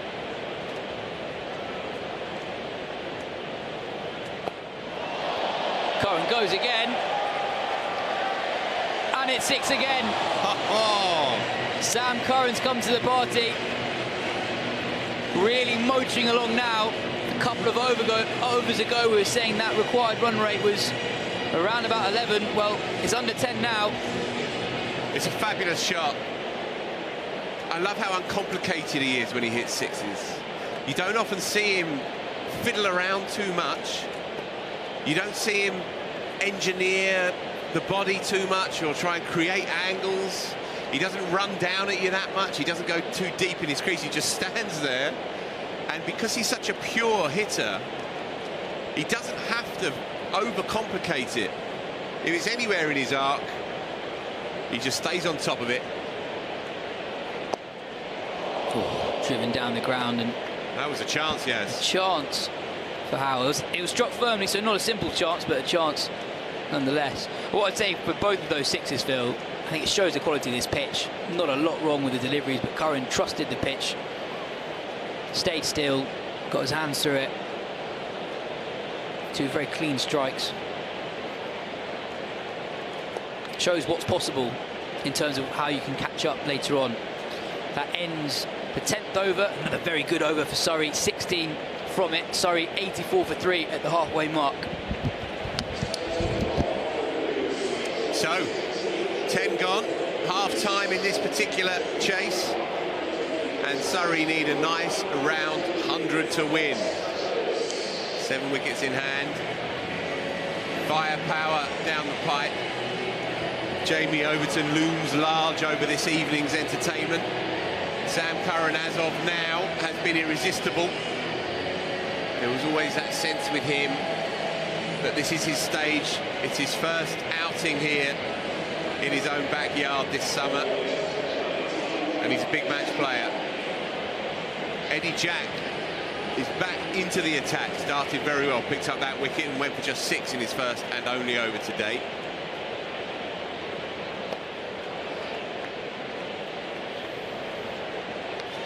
Had a couple go down the leg side to Rory Burns, the left-hander, earlier in the piece, but he's found his line straight off here. So, run rate pretty much bang on 10. 10.1.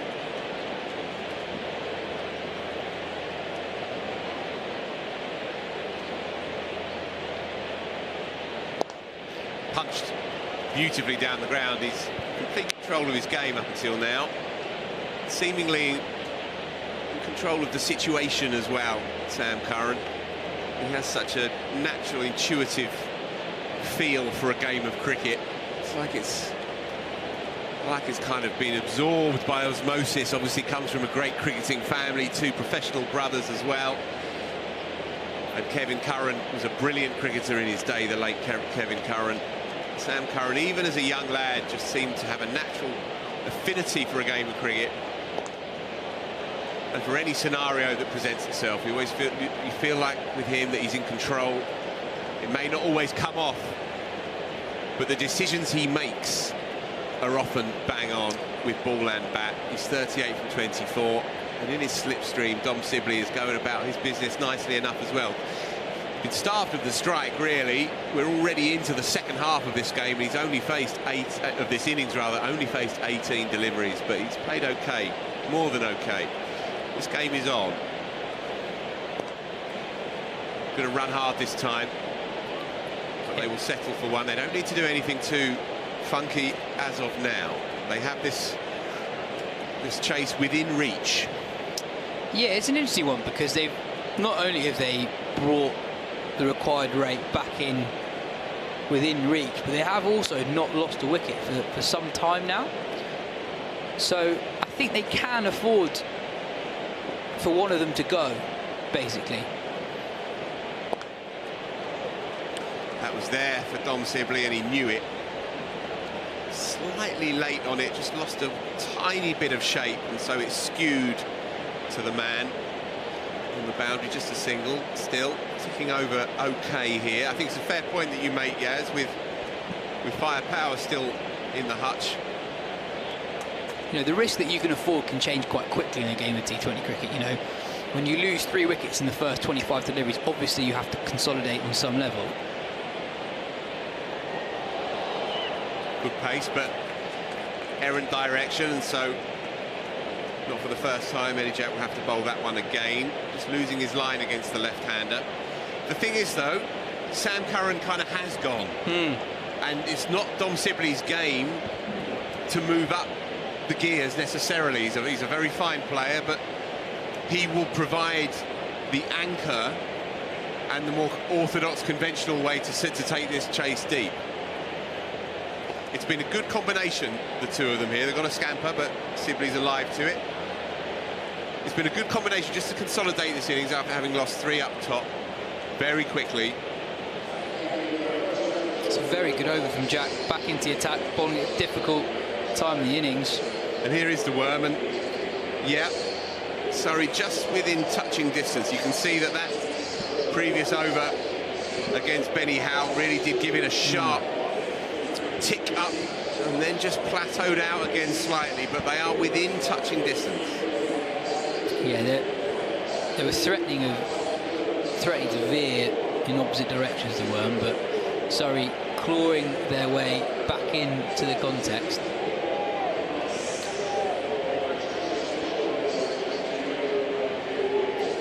Another change in the bowling. Looks like James Fuller will come on to replace Benny Howell, who, as Phil said, was expensive in his second over.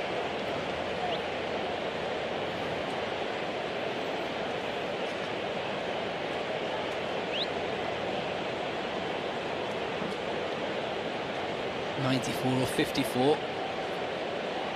Required run rate has been between 10 and 11 for a while now. Played a miss outside off stump, and in fact given a wide. No complaints by the bowler.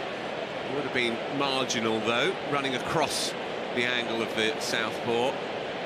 But this is a key over, you feel. He's full of perhaps the kind of bowler that Curran would fancy, would want to target. He's begun with a marginal wide.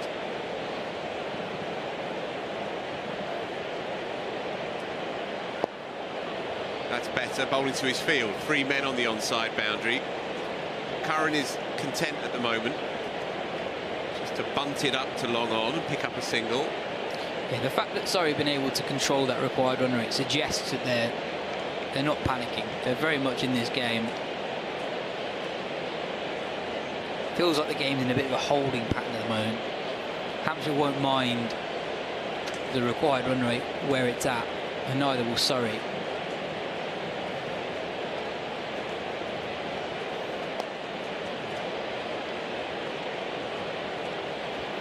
Fuller won't mind that at all. I think you are getting to the point where Surrey can up the ante in terms of the risk. I know they're in control, or the game is not beyond them at this point, but they've got enough backing to come that they can almost try and seize the game and make it theirs.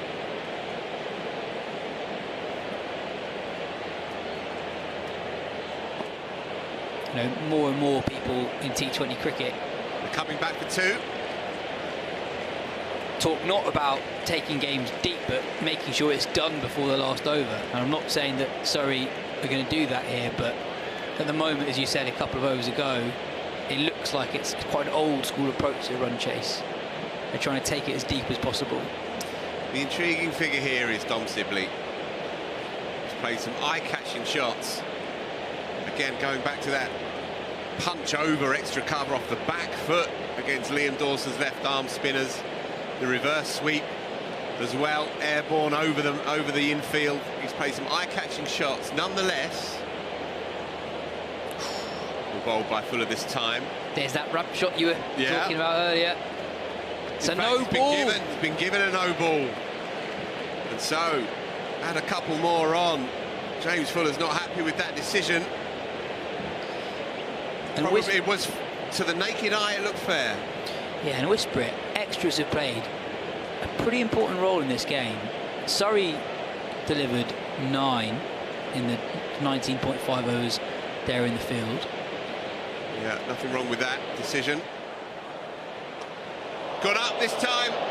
Keeper underneath it, leaves it to the man. Great catch! Brilliant catch by John Turner. No ball.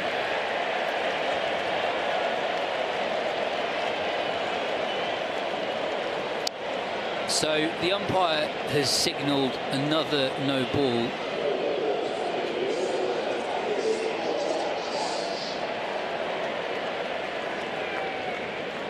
The players are asking the question, and I think it's another no ball for Heightfield. Oh, well, that's a tight call.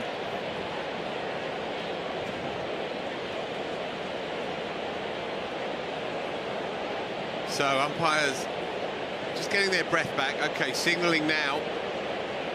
Free hit.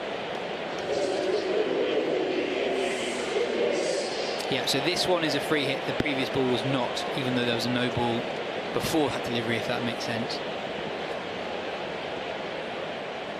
And I think, and we'll try and check that for you, but I think that's because the first no ball was just for being above the batter's height, with the second no ball was for the second delivery in the over that was above shoulder height. Yeah. So both no balls, but no balls for different reasons. The second one prompting the free hit. Yeah, extra's playing quite an important role in this game,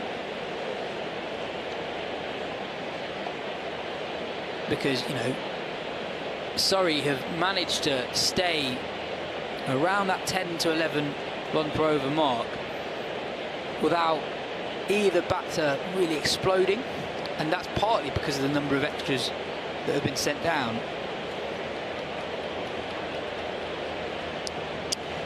So going back to the question of Dom Sibley, who's on strike now, 25 from 21, does he have an extra gear?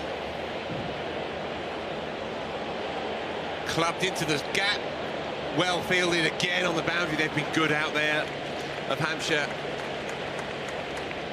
Excellent work by Eddie Jack.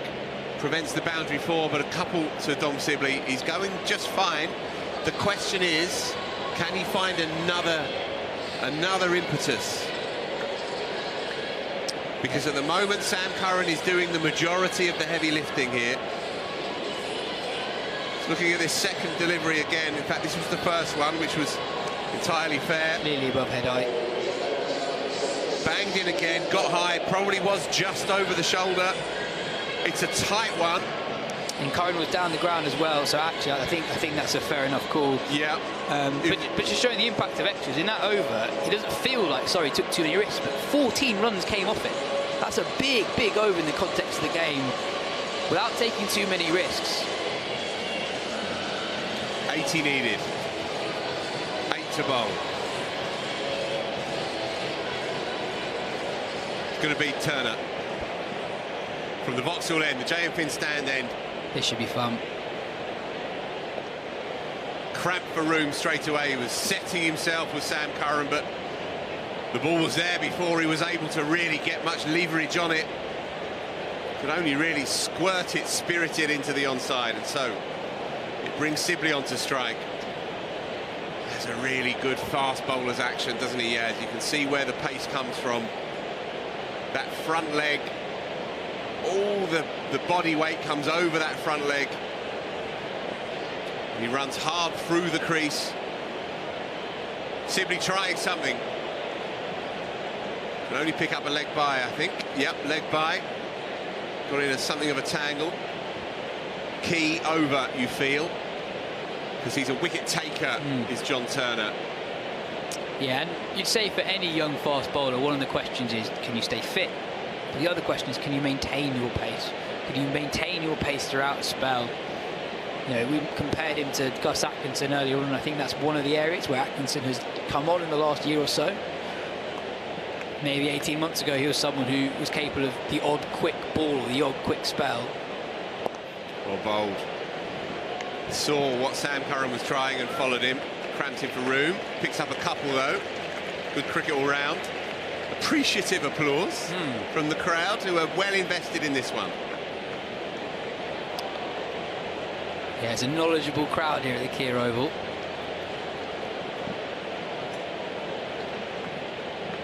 Engrossed by the cricket.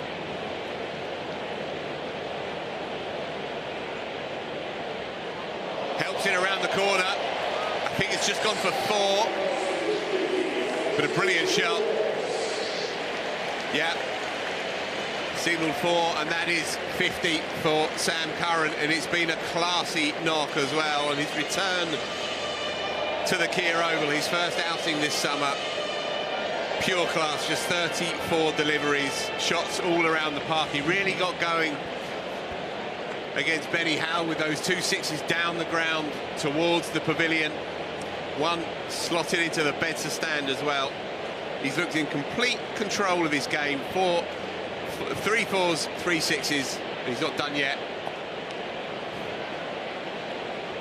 Yeah, it's been a complete innings in the way that he has displayed different facets of his game. He's controlled the situation really well, capable of ticking over the strike, really aggressive running between the wickets, and he's picked his moment to be aggressive and chase boundaries really well too. There's been nothing reckless about this innings from Curran. Sibley clocked into the onside, should be out. James Vince takes it, good catch. Again, covered some good ground. It's been a feature of Hampshire's outfielding. Sibley could not quite find that extra gear, and so he perishes for a tidy 27. But whisper it, Surrey now in a decent position with firepower to come. They won't mind that. It's been a very, very useful innings in the context of this chase, because they lost 3 up front, inside. Well, they were 27 for 3, and so he's done a fine job in the slipstream of Sam Curran. But now, already there, Jamie Overton. A big cat on a hot tin roof. Yeah, this is going to be very, very fun. Whisper it, a very useful return over from John Turner. 9 runs from it, 8 runs off the bat, and the wicket of Dom Sibley. A welcome wicket for the visitors. As a threatening stand from Surrey, but it does bring the danger man Jamie Overton to the crease. He can change games of cricket very, very quickly. As one of the greatest strike rates in the history of T20 cricket, across all levels of professional T20 cricket, Jamie Overton is right up the top there. And I think his presence changes the game a little bit for Curran. I think Curran can more comfortably play the anchor role with Overton at the other end. Fuller again then. Clears the man, beautiful shot. Again, stays in the shot. That is the brilliance of Sam Curran as a hitter. the balance is always there, and so he gets strength. He's not a big guy, but he gets the strength and the power from that base. Yeah, he's a natural, he's a pure hitter. We've seen Fuller try to bowl across Curran earlier on in this game. That's a little bit too full. There's no protection straight on the offside. Well bowled this time. Comeback, very good comeback. I think again he can see Sam Curran just shifting across his stumps, looking to access the onside. But again, Curran, the clarity of thought. He knows that he's been matched by the bowler, and so he's prepared just to dead bat it back to him.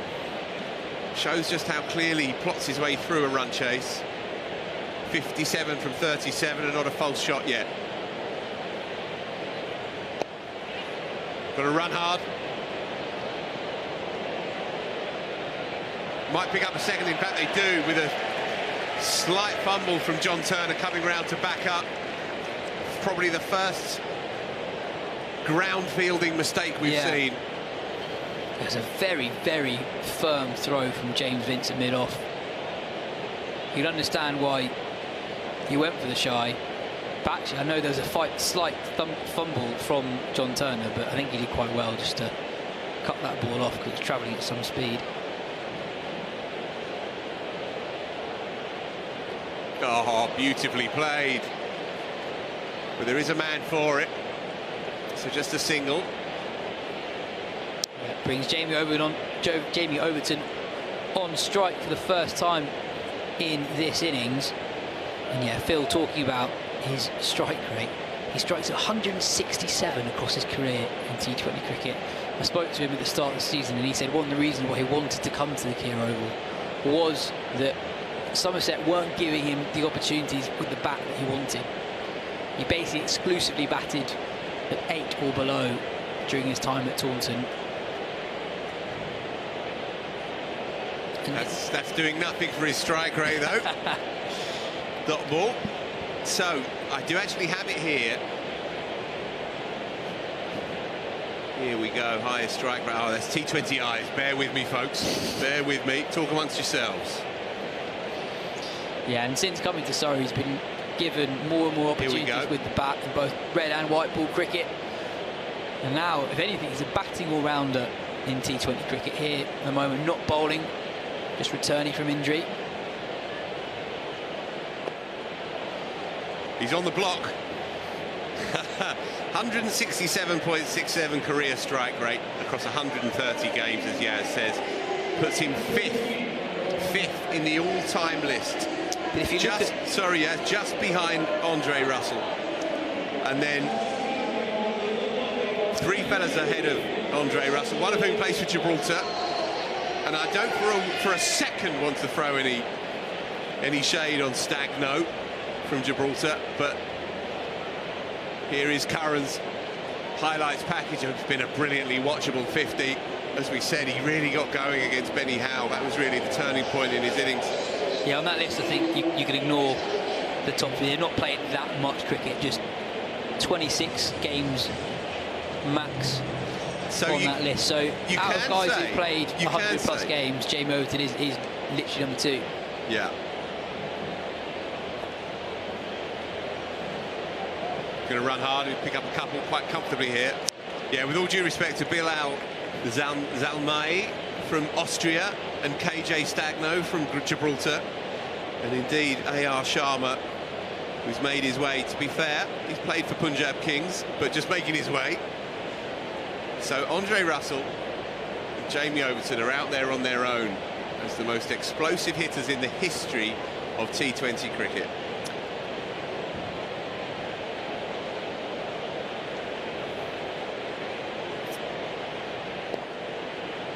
Just a feature of Sam Curran's innings, I'd say, is how well he's run between the wickets and how well he's targeted the long side of the ground in pinching twos. Slight leading edge of that delivery, but I think that's why Surrey have kept up with the required rate without it really feeling like they're going at 10 runs and over necessarily. Because they're getting a lot of overs where they get between 8 and 12 runs, where a lot of them are coming in twos.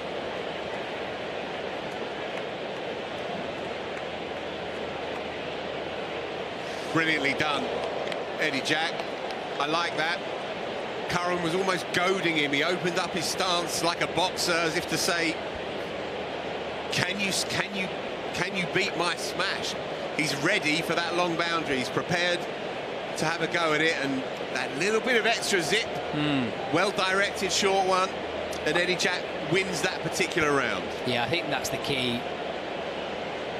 Very, very well directed. The right height, exactly the right line, not giving Curran much of a chance to hit that. Always just hurt his ankle there, I fear. Just turned over on his ankle after landing on his delivery stride. He's going to hobble through, though. I've been seriously impressed by Jack. Yeah. As much as I've been impressed by John Turner, actually. You know, Eddie Jack is 18. It cannot be stressed enough. It is really rare to see 18-year-olds in county cricket playing on stages like this, and for him to not just be playing here, but really enjoying the heat of battle against some high-class opposition, holding his own.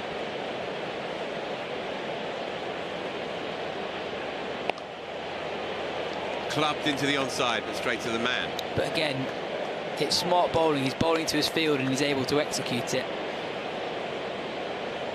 Struggled with his line early on, bowled 3 wides in his first over, but throughout he's been really impressive. Very good control of length. Basically nothing has been in the slot, and that is why, you know, look at those figures. 2.5 overs, 1 for 16 in a game where you're defending 183. Into the space again, and that's well done in the outer to keep Sam Curran to a couple. Excellent over overall by Eddie Jack. 3 overs for 18, having picked up that wicket as well. I think Curran will be frustrated with himself with that delivery in particular. I was just praising Jack for his control of length as we look at the worm, that gap maintained from a Hampshire point of view, just keeping Surrey at bay. Surrey still needing around 11 runs and over. That last ball from Jack was slightly fuller. That one was in the slot, it was there to hit, but Curran not quite getting hold of it. Our cameraman has picked out that beautiful setting above the beds of stand as we look at it. What an evening it is for cricket. This crowd is completely immersed in it. Hammered, but straight to the man who slipped and actually did well to maintain his position and get hands to it. Joe Weatherly has fielded very well out there. Really, really big over this, because we were singing Surrey's praises not too long ago, but that required run rate is as high as it's been all innings, and that's with 2 danger men in Sam Curran and Jamie Overton at the crease. Nearly 2 runs a ball for the home side.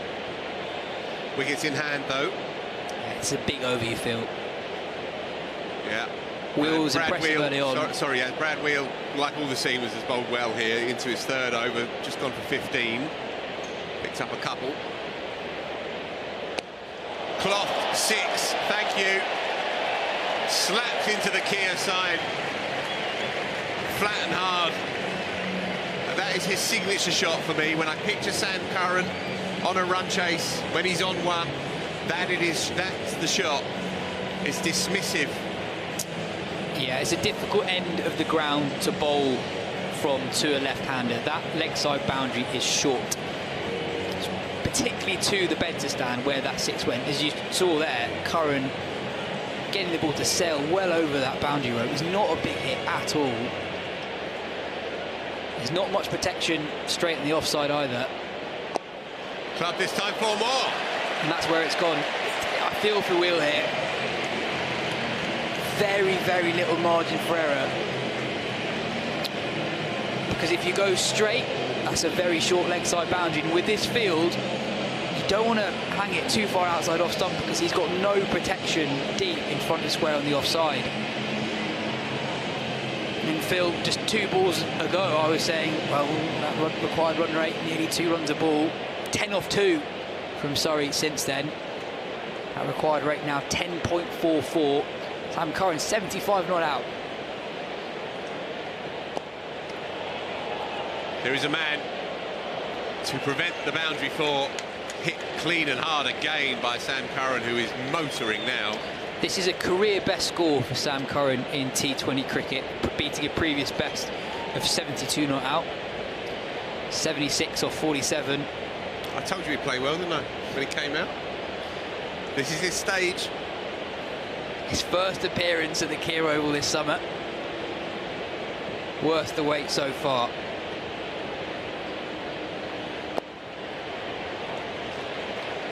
So with a man back now along on just a single, but that's fine. This has been Surrey's over. And I think in the way they ran between the wickets there, I think they had a chat at the start of the over to say, Sam, this is your over. Yeah. With a short boundary, it is on you to make the most of that short boundary. This is an over we're going to look to target, and that's what they've done. You know, yep. Curran has been brilliant between the wickets, and there, both Curran and Overton didn't entertain the possibility of a two.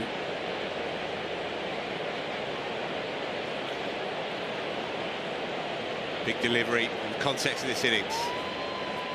And he's picked it up. It won't go for 6, but it will go for 4. Who can stop Sam Curran in this mood? He's into the 80s. 48 deliveries for his 80 not out. And suddenly,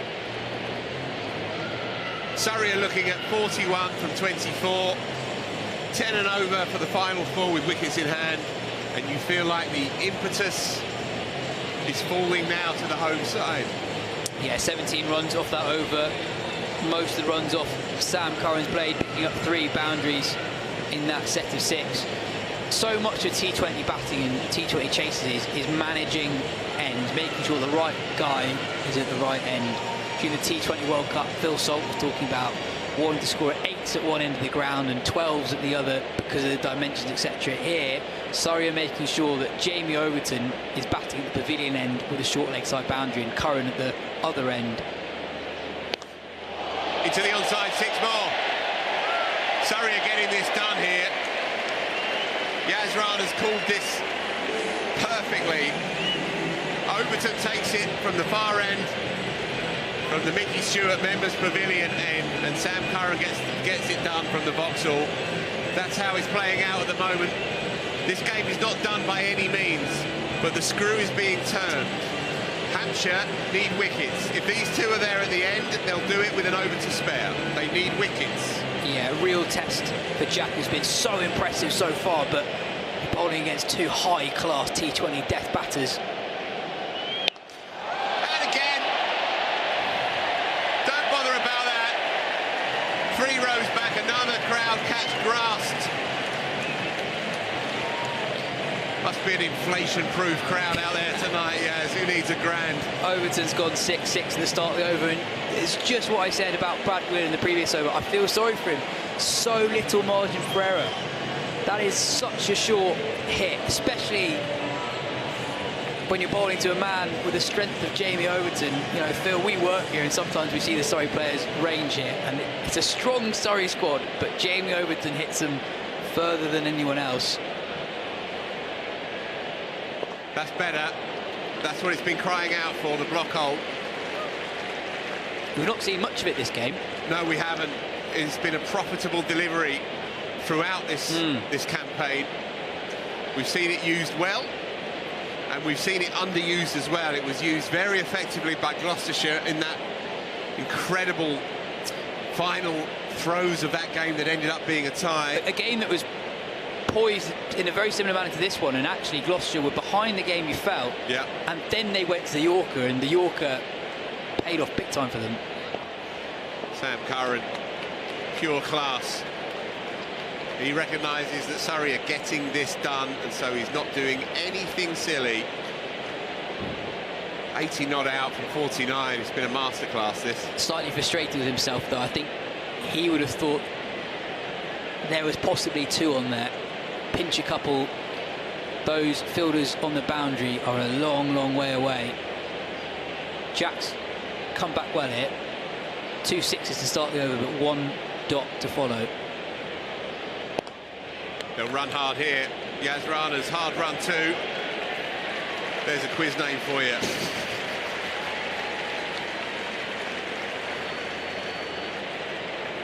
So, huge final delivery of Eddie Jacks. Very impressive evening's work. He was good with the bat, showed a bit of spirit. He's been excellent with the ball. Been clubbed a couple of times by Jamie Overton, but that happens to anybody and everybody. And your screen just reminding you folks of what Surrey have to come. Chris Jordan padded up, Jordan Clark, Cam Steele. That's not too bad, all things considered, after conceding 12 from his first 2. Surrey in the ascendancy, though. 24 needed from 3. It should, without wickets, be a cakewalk, really, from here, you would feel, Yaz? Yeah, 34 runs have come off the last 2 overs. And look at the worm. That worm has really taken off. For the first time in this Surrey run chase, they have overtaken where Hampshire were at the corresponding point of their innings, and they've paced the chase perfectly so far. Sibley and Curran did such a good job of keeping them in the game after losing 3 early wickets. He managed to keep the required run rate always below 11. And then since Jamie Overton came to the crease, they've gone up a gear. They've been really smart about which end and which boundaries in particular to target. And you feel like, Phil, this is the game here. John Turner on to bowl his final over. Surrey require 24 from 3. They're ahead in the game with batting to come. But if there's any bowler that we've seen today that could change the game with a moment of magic, it's John Turner.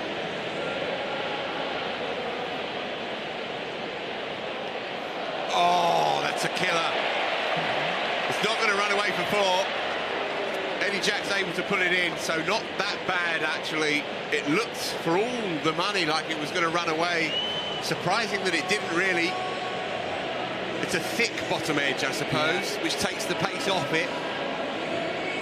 Still could have been so much better. False shot. Could have been so much better for John Turner, who's been right on it all evening. Does he have a couple of magic balls just to swing this back in Hampshire's favour?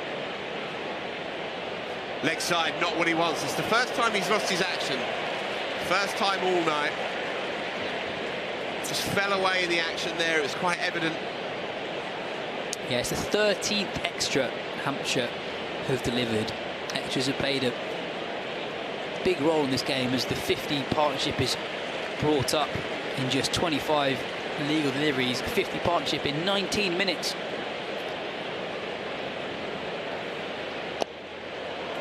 Well bowled. And again, just ambling through for the single. Because this is Sam Curran's end. Short leg side boundary for the left-hander.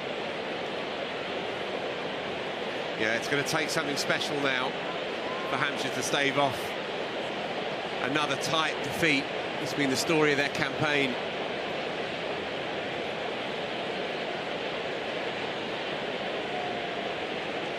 Conversation, a conflab with James Vince, deciding on the composition of their leg side field, I fancy. They're keeping it as is, and so 3 men on the onside, mid-on, long on rather. A conventional deep mid-wicket, and someone slightly backward of square. You feel like it's the beds to stand again for Sam. Timing in the ring and the pace that Turner puts on the ball. Short, fine and third in the ring. It was there to hit. Again, just lost his action just a tiny bit. But Curran cannot profit too much, just a single. And so, 3 legitimate deliveries into this over, 5 runs from it. John Turner has to take something from the second half of this, his final over. It's now or never. Quicker this time, clobbered into the onside. It lands safely, he'll come back for a couple. It was a quick delivery. Overton waiting for it.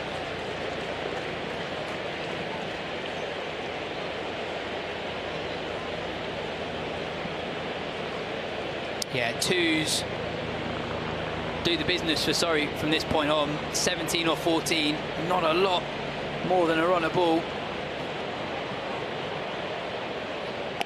This is hit harder. Straight to the mound, good catch. Tom Prest. Straight down his throat. Almost literally knocks him off his feet. Near enough, but he manages to hold on. That was it. Seriously hard. Flat, really firm hit from Jamie Overton. And I know that went pretty much straight to Tom Prest, but he did well to cling on to that. It's like taking a flyer that slipped from 80 yards away. Almost takes him off his feet. That's a brilliant catch in the circumstances. We said John Turner had to take something from this over. He's got rid of one. Chris Jordan's the new man. 17 needed from 13 deliveries. You'd think it's in the hands of the batting side more often than not. But one more inspired moment, especially against Curran, who will probably take strike for the start of the penultimate. And then they are back in this. Yeah, 17 off 13. Chris Jordan, a man with immense experience and know-how.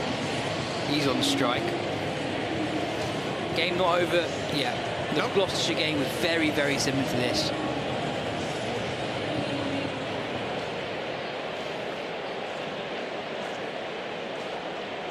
Oh, no. He's on his haunches, is the young bowler, John Turner. And then he screams at the heavens. With that moment, Hampshire's race, you feel, is run. Yeah, he's bowled his heart out tonight, but he just gets his line slightly wrong, just a little bit too leg side, which meant that Chris Jordan just needed to get something on it to help it past the man at short fine. I wonder if now, obviously hindsight plays a role in all punditry he has, but there was that sense he was bowling so well up top. And they had Surrey on the ropes. 27, I think, for 3. They had them there. And you wonder maybe if they just gambled on letting Turner pile in for the full 4, he might have got rid of 1 or 2 others. He might have nicked off Sam Curran before he got going. Yeah, and especially because Hampshire are on a 5-man attack, but he's not been used today. So they've got options. So, you know, a more restricted attack doesn't have that option. But today, because of the number of bowlers they've got at their disposal, it could have gone that way. Marginal goal, I totally see why James Vince has gone the way he's done, because Turner's bowled well whenever he has bowled. Just feel like Curran's wicket was always the key. It's not what you want at this point. In fact, there was a tiny little nick on the pad, I fear, so yeah, quite a useful ball got away with one there, no doubt, did Brad Wheel. Still not over. Get Curran now, new man on strike. 13 off 10 is a very, very different game. Mid-wicket is incredibly short on the leg side.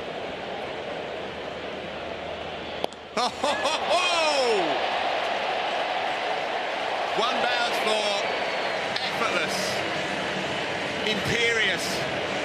This has been Sam Curran's night from the moment, in fact, from the moment he spoke to Ashley before the game, there was that sense that he's going to turn it on here. It's his debut in 2024 here in South London. This is his backyard. He loves a nightly run chase, and he's been utterly brilliant this evening. This has been a masterful knock, and he's got it done. Single figures now to win.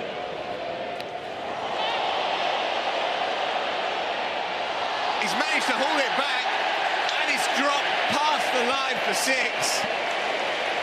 He will not be denied. It's a valiant effort by James Fuller down there. But I'm afraid, even when he's got his eyes closed, folks, even when he's turned away, echoes of both of them at Old Trafford in 81. It's great like he's swatting a fly, as Richie Beno once said. My word, what a shot that is. 95, now we have another story. 3 to win, 5 for the 100 for Sam Curran. 9 deliveries left in the game.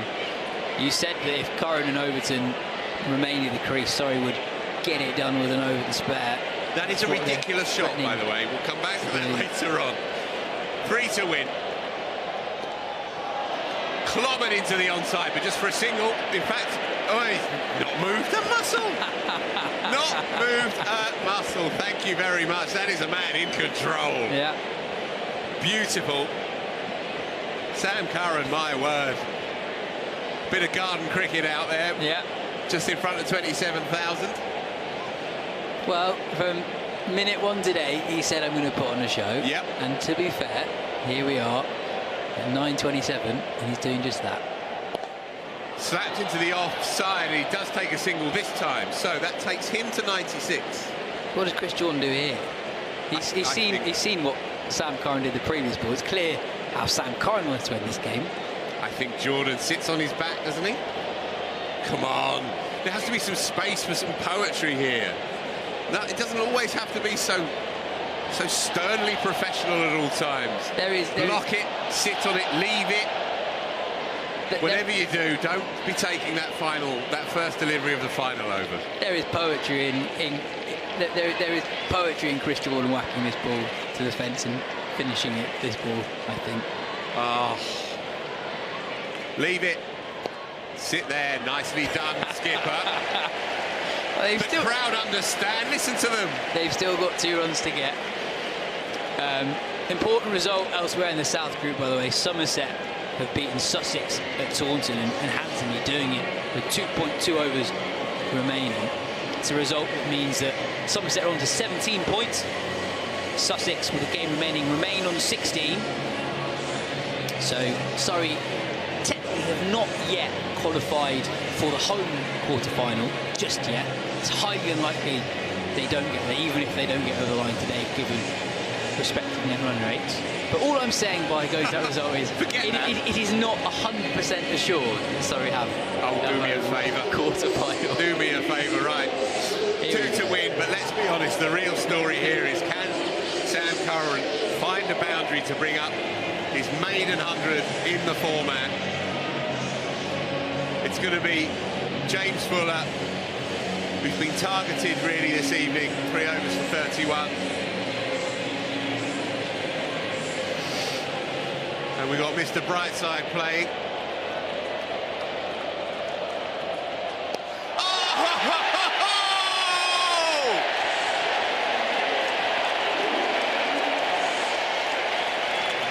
Does it mean anything? Samuel Curran, you promised us something special from the moment you walked through the Edridge gates, and you have delivered and then some. The sense of theatre that this boy has is second to none.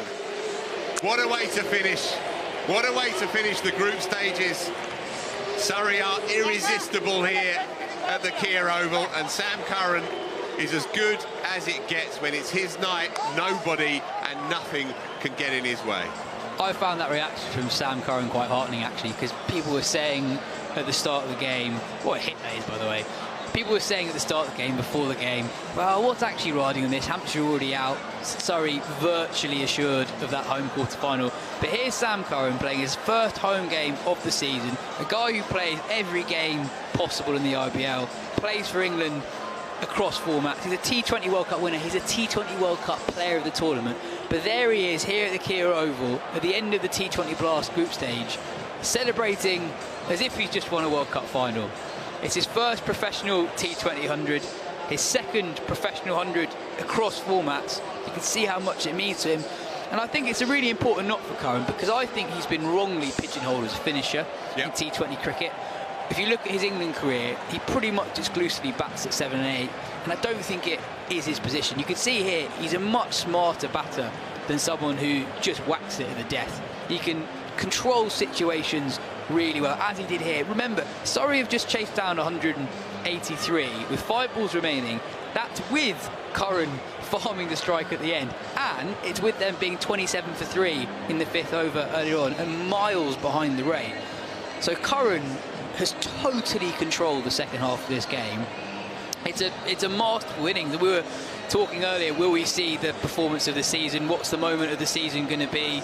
Could we see it today? I think it's that knock from Sam Curran. It's the highest score we've seen by a Surrey player at the Kia Oval this summer, surpassing Ollie Pope's 99 not out.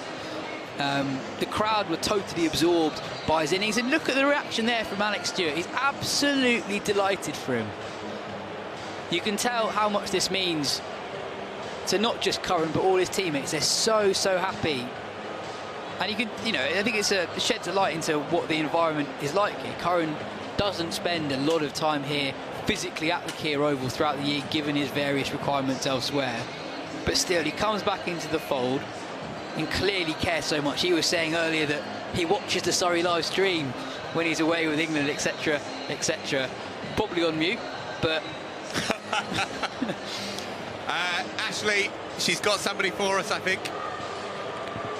Wow, what a game. Huge congratulations, and what a way to win it as well with that epic innings of Sam Curran. Really got you guys into the game. What did you make of it? It's a phenomenal knock. Can't put any more words into that. It's just ridiculous, really. Fair play to him. He's got us over the line in a crunch game to get us a home quarter. That's the highest score we've seen by a Surrey player so far this season. How impressive was that? Is that what you were expecting from a player like Sam? Absolutely. I think any of the lads we've got the capability to play those sort of innings. Just takes one person each game, and Sam was today, and yeah, it's one of those special knocks. And were you expecting to be pushed so hard by a team like Hampshire? They really came out fighting today. Yeah, absolutely. They're a great side. They've shown in the last sort of 10-15 years they're a great T20 side, a great white ball side. So we expected it to be a tough game, and nice to get over the line. And your assessment on your fielding side of the game this evening, you did keep them to 183. So many people shone, Jordan Clark in particular, 3 crucial wickets for him. Yeah, absolutely. I think we stuck at it. We probably weren't at our best in the field. A few missed fields and probably not quite the races, but that's something to tighten up on that we know going forward. But yeah, the bowler stuck to it on a pretty good wicket to try and keep him to 180 was a good effort. And you have secured a home quarter-final. So what does that mean to yourself, to the team? Yeah, it means a lot. I obviously like playing in front of the crowd here. They're sort of our 12th man, so it means a lot to play here. And yeah, it'd be nice to give them one good final or quarter-final this year, and then try and get to finals day. Great to speak to you. Congratulations, and go well tomorrow. Cheers, thank you. Yeah, there you have it. Jamie Overton almost lost for words when describing or trying to describe what he's just witnessed by Sam Curran. That really was, as he said, a phenomenal and special innings to witness. 102 from 58. And undoubtedly, the energy of this place contributes to the spectacular. It almost confers it onto the players. It compels these visiting teams to up their game, and it results so often in players from the home side producing something remarkable. Because how can you not be inspired by 27,000? Hampshire Hawks, they tried hard, they were impressive, particularly the 2 kids, John Turner and Eddie Jack. They went for 65 between them across their 8 overs for 3 wickets. Brad Wheel went the distance towards the end, unfortunately, and James Fuller as well rather went the distance. It was the story, really, of only one man today. Nobody was able to get hold of Sam Curran or to stand in his way. When he plays like that, there is nobody quite like him. Here are the highlights of Surrey's fantastic chase. Early movement. Jacks goes aerial. It clears the man at mid-on, and it clears the rope. Oh, not quite. Umpire Nigel Long has signalled 4. And now he signals 6.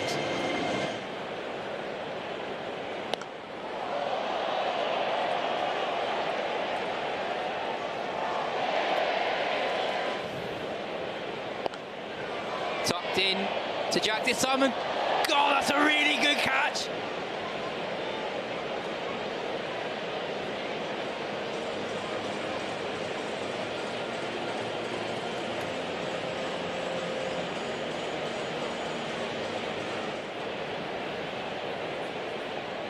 Helped over, short fine for 4. First boundary for Laurie Evans.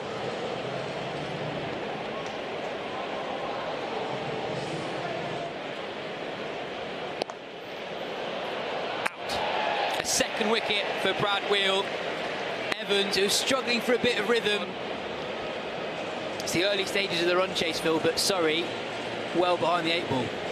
Yeah, they are. They've got a lethal middle order, of course, but they are definitely on the hop at the moment. A little bit leg side this time, and Burns flicks it off his hip, beats the man at short fine and picks up his first boundaries.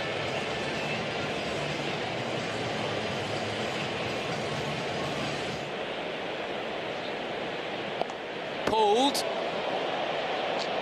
the man at deep square leg, who takes a brilliant diving catch. Tom Prest, the Hampshire youngsters doing the business for the visitors. Short delivery, Burns took it on, and Prest takes an outstanding diving catch running in from the boundary. Chipped to the man in mid-on, who can't quite hold on to it. Liam Dawson diving forward.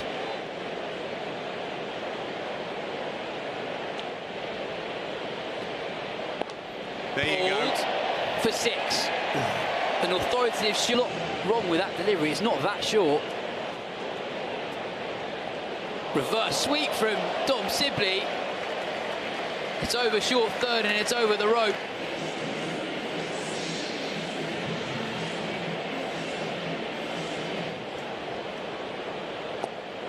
Curran goes big again, targeting the short leg side boundary. That sails over the ropes. Fair play for going for it. Yeah, straight from Al, probably slightly too full.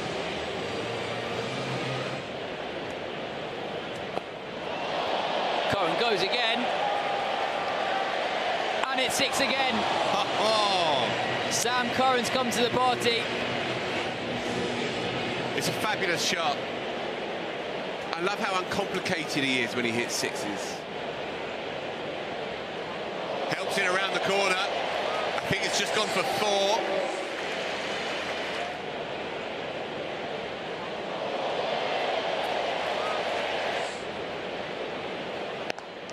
Sibley clocked into the onside, should be out. James Vince takes it, good catch.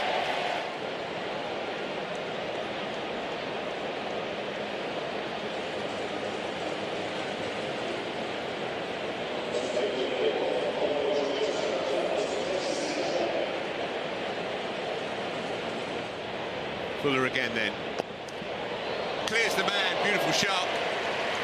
Again, stays in the shot. That is the brilliance of Sam Curran as a hitter.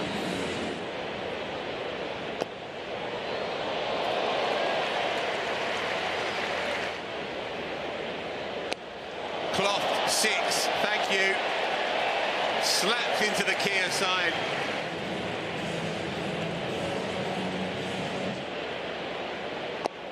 Club this time 4 more.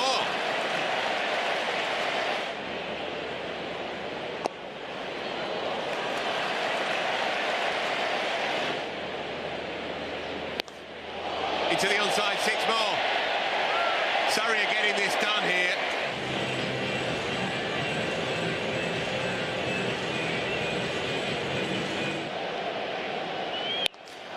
And again. Don't bother about that. So little margin for error. That is such a short hit. This is hit harder. Straight to the man, good catch. Tom Prest.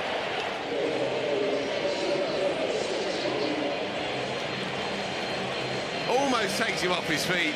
That's a brilliant catch in the circumstances. We said John Turner had to take something from this over. Oh, no, no, no. He's on his haunches, is the young bowler, John Turner.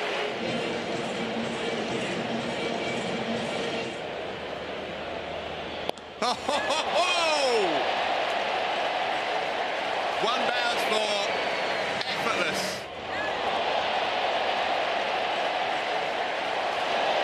Single figures now to win.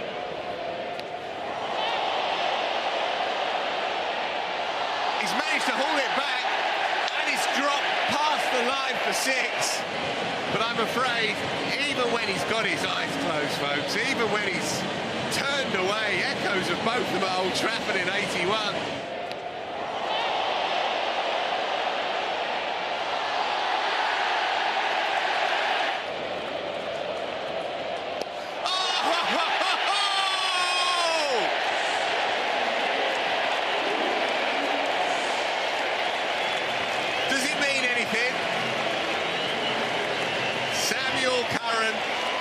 You promised us something special from the moment you walked through the Edridge gates.